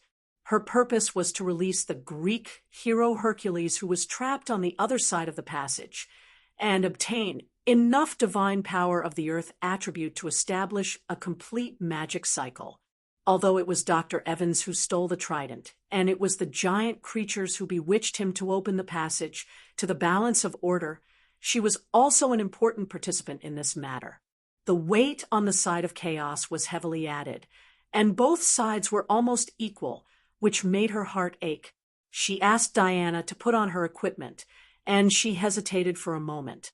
It was not time for her to officially stand in front of all the media, so she also put on her hood, and the two women were directly teleported to the small island. From the time the doctor opened the passage to the time when Thea and Diana arrived at the scene, it was less than 30 seconds, but the situation had deteriorated to the extreme. The giant creatures seemed to be playing with toys, and dozens of humans were torn apart by them at will. The smell of blood on the scene was extremely strong. "Stop!" Thea shouted. The two of them suddenly appeared, and most of the ordinary people were already scared out of their wits. They did not notice them at all, but the giant creatures knew what was good for them. The two women were pure demigods, and they could not help but be vigilant. However, it was the young lady who shouted for them to stop.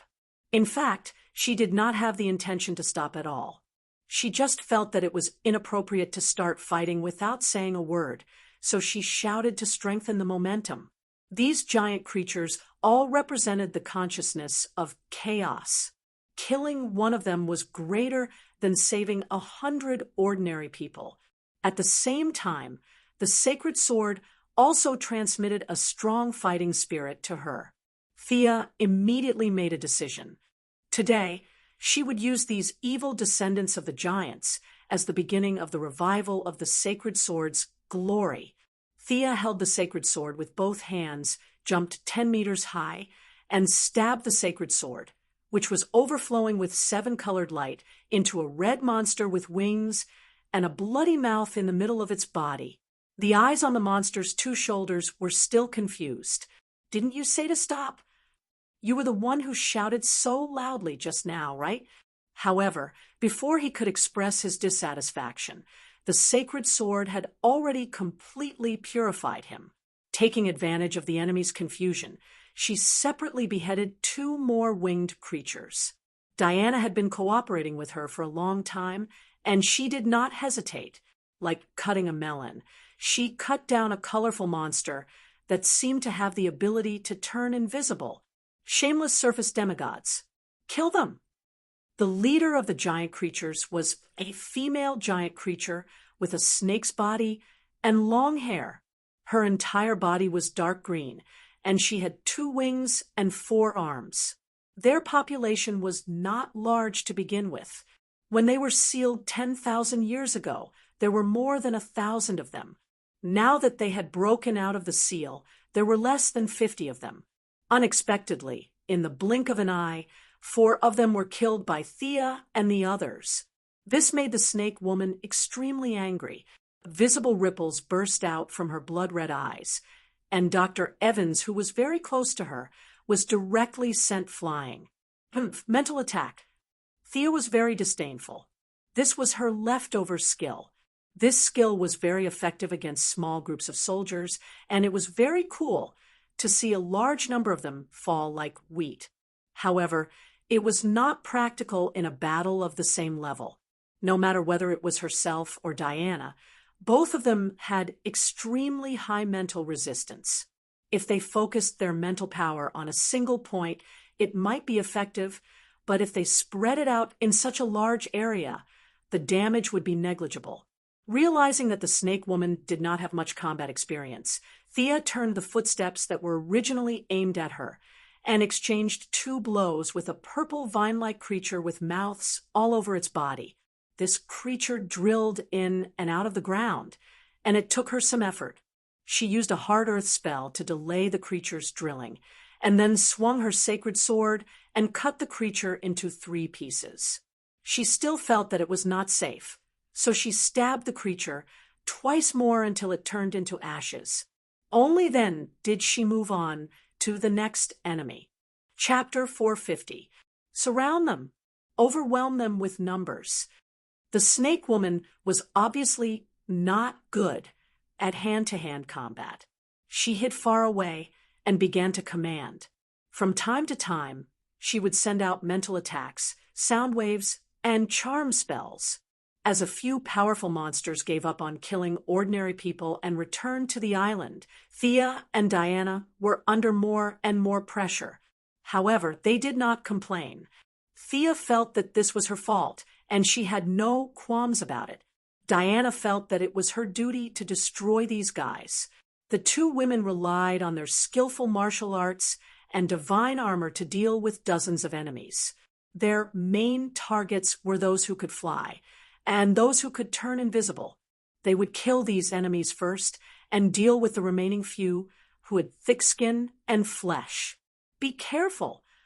Thea kicked Superman's good friend, Jimmy Olsen. Today, the Daily Planet sent this camera turn reporter. This kid was really unlucky.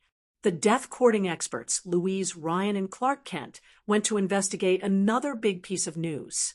The newspaper office didn't believe that Dr. Evans could come up with anything new, so they sent the intern reporter to the Azores. This kid was indeed one of Superman's Iron Triangle. He was very lucky. There were not many people left on the island, but he was still alive and kicking on the front line.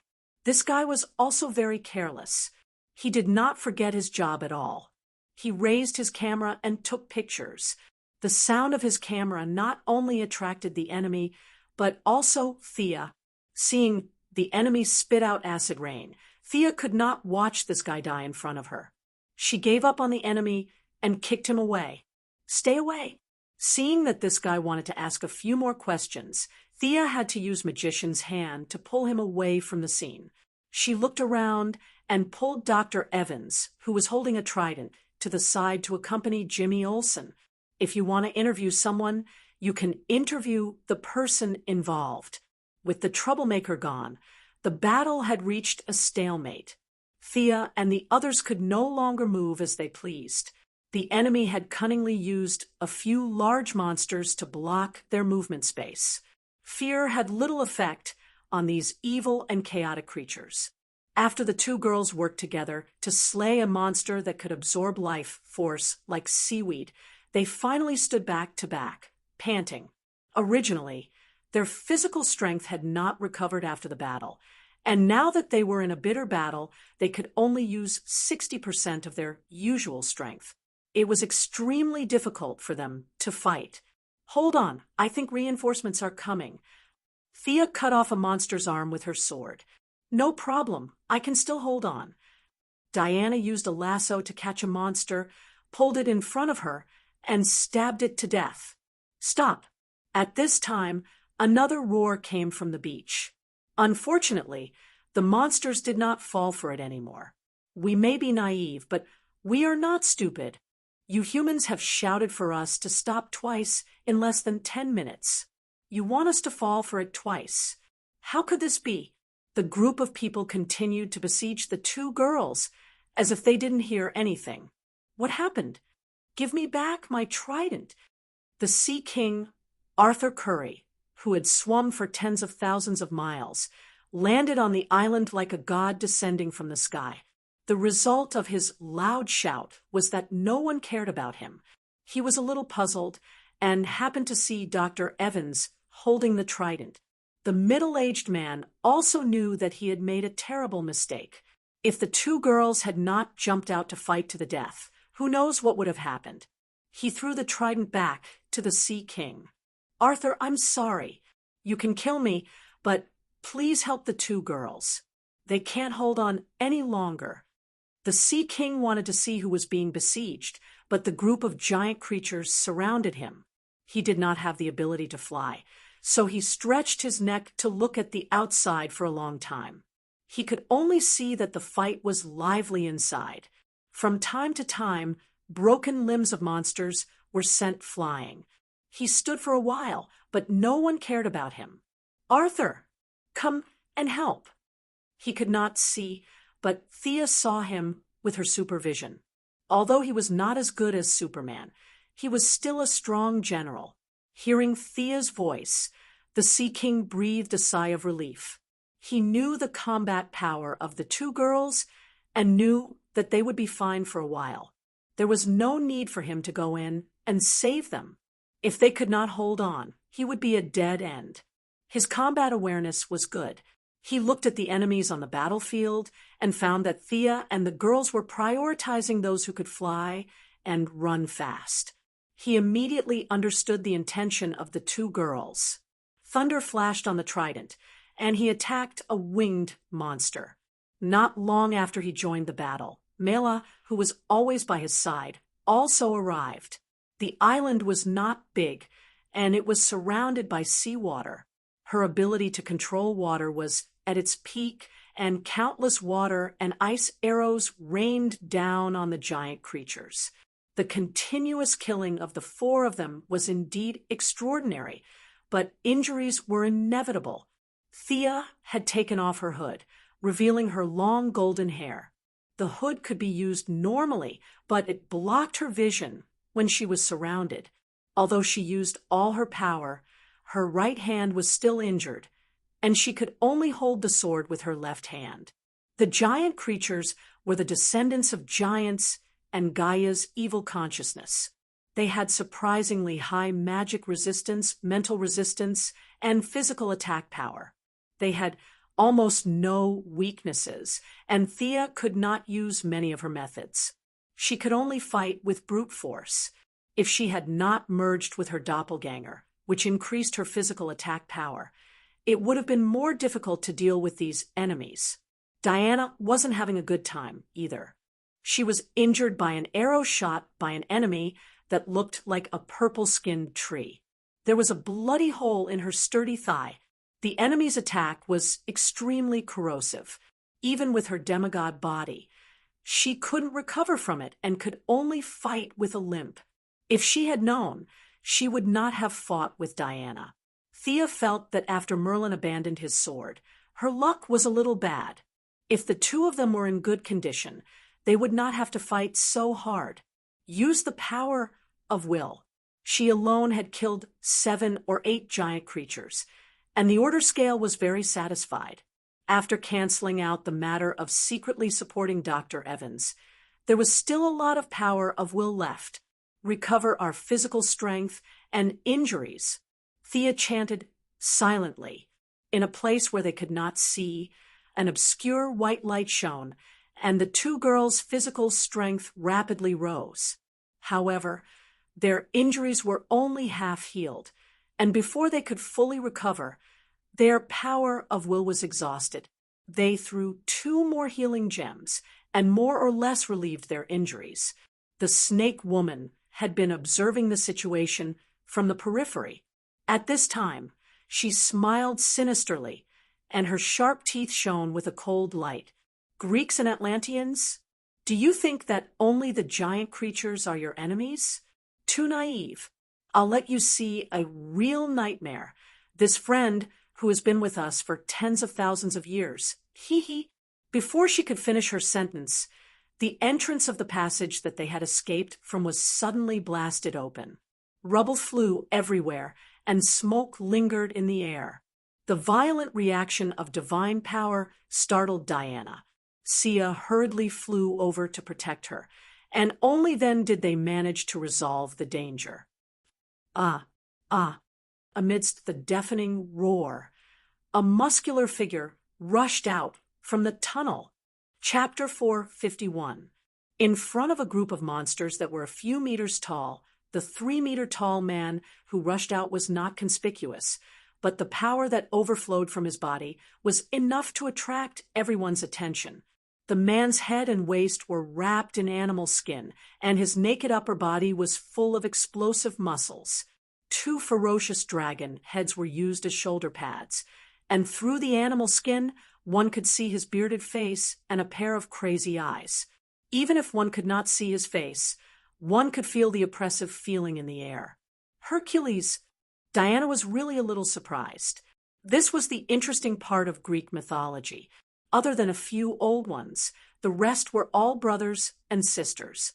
They were all created by the loving Uncle Zeus, whether it was Apollo or Ares, including Diana, and Hercules in front of them. Their mothers included all kinds of races and levels. There were mortals, demigods, and true gods, but there was only one father.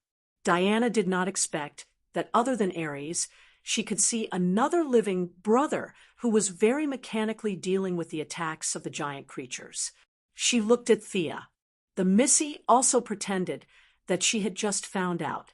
She was 70% puzzled and 30% shocked. She was not a child of Zeus, so this expression was just right. Kill. Kill all of them. They are all traitors. Think about the despair you felt when they betrayed you, and you were alone in the abyss. The snake woman did not dare to get too close to Hercules. She only used her charming voice to stir up his emotions from afar. Hercules' gaze became crazier and crazier. His chest was undulating, and the steel-like muscles all over his body were visibly bigger. Even from afar, one could hear his heavy breathing. Atlantean, I'm going to tear you apart." Hercules looked around. Just like when the Sea King first arrived, he did not see the two women who were surrounded by a few giant creatures that were as big as mountains of flesh. Instead, he saw the Sea King, who seemed to be very muscular, and was attacking fiercely with a trident in his hand. This guy must be his enemy. Without thinking, Hercules stomped his feet violently on the ground, creating a gust of wind as he raised his huge fist at the Sea King. The Sea King had heard Diana's exclamation before, and he knew that she was a god who was famous for her strength. If she had been an ordinary person, he would have punched her back with his fiery temper. However, he chose to avoid the mighty Hercules. His plan was very good.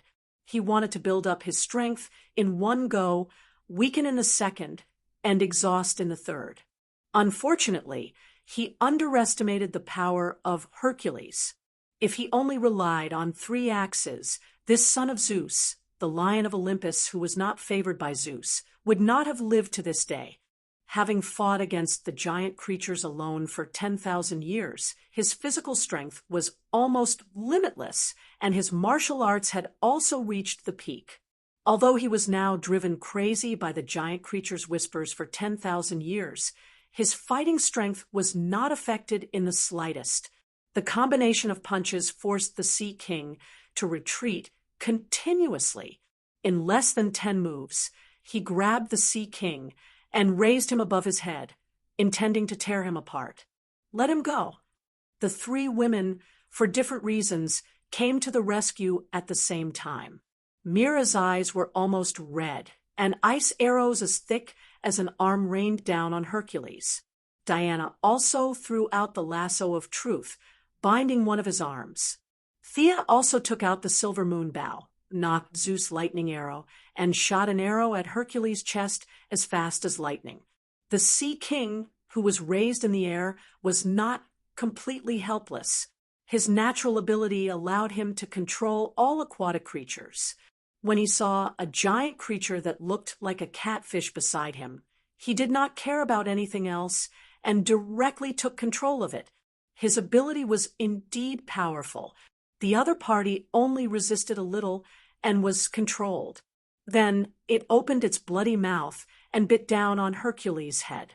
Hercules only felt his vision go black, and his vision was covered by a stinky object. He wanted to tear this unknown object away, but his arm was tied up by Diana, and his body was shot by Thea. The familiar smell told him that the arrow contained his father's divine power. In addition, Mira had opened a few holes on his body, so he had no choice but to throw the Sea King out. After struggling for a while, Diana's strength was also not bad. She pulled the lasso tightly. Hercules' right arm did not move at all. He could already feel the giant creature under the Sea King's control biting his neck. He used his free hand to hit the giant creature's head. His heavy fists were like thunder, and every hit made a bloody hole in the giant creature's head. An unknown liquid gurgled out. "Very powerful. I underestimated you." The snake woman was still watching the show. She did not expect a blue lightning arrow to directly penetrate her chest. Before she could say a word, she was shot to death by Thea. "I've hated you for a long time. Trash!" Thea spat out a mouthful of turbid air. In the midst of the chaos, she shot 2 arrows. The one that was shot at Hercules was a simple arrow, while the one that was shot at the snake woman was a real lightning arrow with magic power. No matter how high their magic resistance was, they could not ignore Thea's strongest attack. Moreover, this fellow was only good at charm. Her own strength was weak. A big hole was opened in her chest, and she fell to the ground with a look of unwillingness. Without her secretly controlling and commanding, many of the giant creatures that were not so smart fell into chaos. Thea and Diana finally fought their way out of the encirclement. "Mira, come help me. Diana, go help Arthur." They had basically killed all the giant creatures that could fly. The remaining ones were all ground units. Mira's ice arrow was actually a physical attack. Together with Thea's lightning arrow, the two of them were most suitable to deal with the remaining giant creatures in the air. Diana was also eager to chat with this crazy brother. Holding a shield, she replaced the Sea King, who was in danger. Thea was dealing with the enemies below while paying attention to Diana's battle. After a few glances, she discovered the problem. Diana's hands were tied, and there was a gap in strength. She was like a bowling ball, fighting from the east to the west, and then from the north to the south. Thinking back to the original time and space, the Sea King seemed to have defeated him underwater. She immediately shouted, "Pull him into the water. Arthur can defeat him underwater." The Sea King gave her a thumbs up, which meant that she had good taste. Thea began to continuously shoot arrows at Hercules' back. Diana's lasso showed its power again, and Mira also controlled a large amount of seawater to help pull. Some pulled, and some pushed. The cooperation of the three women was really good. Hercules' feet plowed 2 deep trenches in the ground. He roared repeatedly, but the three of them were determined to pull him down. No matter how angry he was, it was useless. Plop! Thea dug a hole under Hercules' feet. He missed a step and stumbled. Diana suddenly exerted her strength, and the Sea King also pulled with her. The two of them were like a tug of war, dragging Hercules into the water. "Leave this to me, you go help too," Thea said to Mira. The couple's combat power underwater was immeasurable. She was too lazy to go underwater, and these targets on land were left to her to deal with. This arrangement was the most suitable, since she could gain glory and willpower. Chapter 452. Mela looked at the battlefield. There were only a few enemies left that could not fly. Her ice arrows were not very effective against these thick-skinned monsters. She nodded. "Be careful." With that, she leaped up and dove into the depths of the sea to help the Sea King with a graceful dive. Even though they were separated by layers of seawater, Sia could see the intensity of the battle below. The Sea King, who was almost invincible in the water, was blocking the Hercules. Diana could only do some supporting work, and with Mira also entering the water to fight, she was a little helpless. Diana was not worried that the Sea King couple would kill Hercules. She swam out of the water to help Thea clear the monsters on the island. Without Hercules' interference, and without the Snake Woman's control, these giant creatures that only knew how to destroy were no match for the two women who cooperated with each other skillfully. Diana used a trap, while Sonia used a holy sword. Diana used a sword and shield, while Sonia used a bow and arrow. The two of them could switch between melee and ranged attacks at any time. A monster fell to the ground every 10 seconds. The fewer there were, the less pressure the two women felt. Thea used her power of vow again to recover some of their strength and injuries. Finally, they killed all the ancient monsters. The sea in the distance was still rolling with huge waves. It was obvious that it would not be easy for the Sea King couple to take care of the Lion of Olympus underwater. However, Thea was not worried about them. As long as there was seawater, the two of them had almost unlimited recovery. Unless they were the kind of people who could kill in one move, not many people could defeat the Sea King underwater. Moreover, the deduction of a portion of Sia's research funds to support Professor Evans was caused by the Sea King randomly throwing the trident around, which was why someone had taken advantage of the loophole. The couple was destined to be in trouble this time, and Sia had only brought this matter forward slightly. The scene was a mess. Thea had purified the monsters at first, but later found that purifying also consumed some of her strength. She quickly turned off the purifying function. At this time, the central area of the island was full of monsters that had been killed by them. There were all kinds of monsters, and none of them were similar. Some were bleeding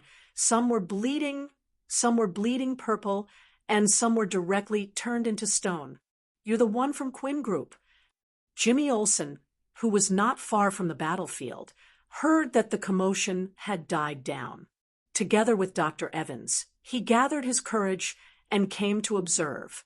He had good eyesight and immediately saw Thea, who had taken off her hood. "You've got the wrong person," Thea replied without thinking as she was dealing the final blow to the monsters. Now that her hair had turned blonde and her looks had improved, Jimmy Olsen was still in shock and wasn't very sure.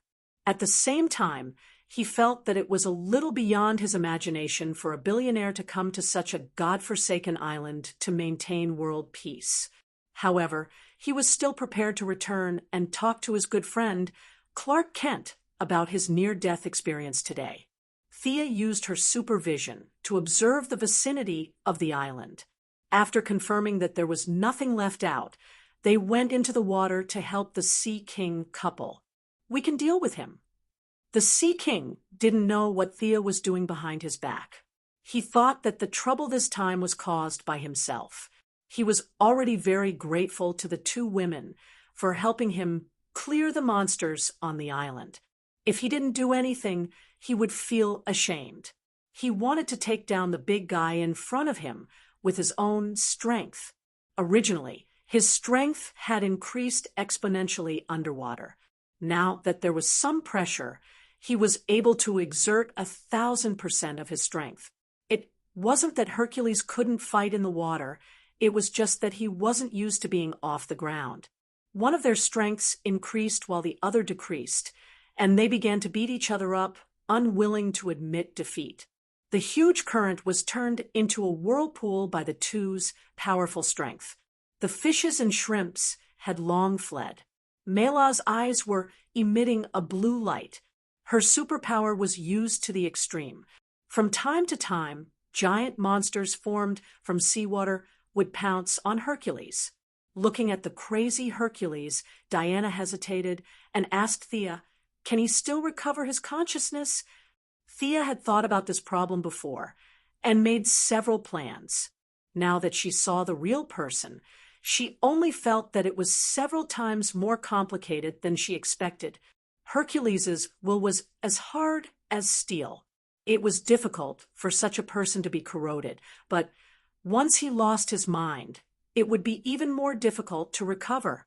The snake woman who was shot to death by her arrow must have been corroded by thousands of years to slowly disintegrate Hercules's mind. Even so, she drove Hercules crazy instead of becoming a puppet under her control. From this, one could see how tenacious Hercules' will was. If we can subdue him, we can go to the Martian hunter. He is one of the strongest telepaths in the universe. Let's see if he has a way. If it doesn't work, I can try to use my power of will to see if I can change reality. Grud's telepathic ability was more about control. When he was under control, he was a normal person. When he was no longer under control, he would still go crazy. The Martian hunter was the best choice now. Diana nodded silently, and the two returned their attention to the battle. After half an hour of fighting, the Sea King and his wife defeated Hercules with difficulty. Hercules' body was harder than steel, and his recovery ability was top-notch. The Sea King's trident left wounds on his body, but Hercules recovered very quickly. It was impossible to kill him. Relying on his unlimited physical strength, Hercules' last bit of strength was exhausted. The Sea King elbowed him in the face. Hercules' eyes were closed, filled with madness and murderous intent. This warrior who dominated the gods with his strength was finally knocked out due to exhaustion of his physical strength. The Sea King heard the conversation between the two women and happily handed Hercules to them. "Arthur, everything is my fault." The four of them carried Hercules, who weighed tons, back to the island. Dr. Daniel Evans apologized to the Sea King with a guilty look on his face. The four of them did not blame him too much. This person was not a bad person. He was just too focused on his own research, and was bewitched by the giant creature. They came back to the place where the seal was broken. Originally, they could put the trident back and reseal it. However, when Hercules came out, he had completely destroyed the barrier between the two worlds, so the trident was useless. The three of them could fight and kill, but when it came to the matter of sealing, it was up to Missy. They looked at Thea together. Thea also did her research. The other side was equivalent to a different world the size of a town. Now that all the prisoners had been killed by them, there was nothing on the other side. It did not matter whether they sealed it or not.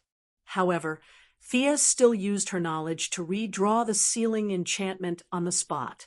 Because the giant creature had been there for thousands of years, the air on the other side was filled with madness and evil. If they did not seal it, there would be a few more villains if those auras entered this world. The result of her rich theoretical knowledge was that she was familiar with it. It was easier than sealing the hole in Nandarbat, using the original specifications of Atlantis. Thea quickly resealed the passage.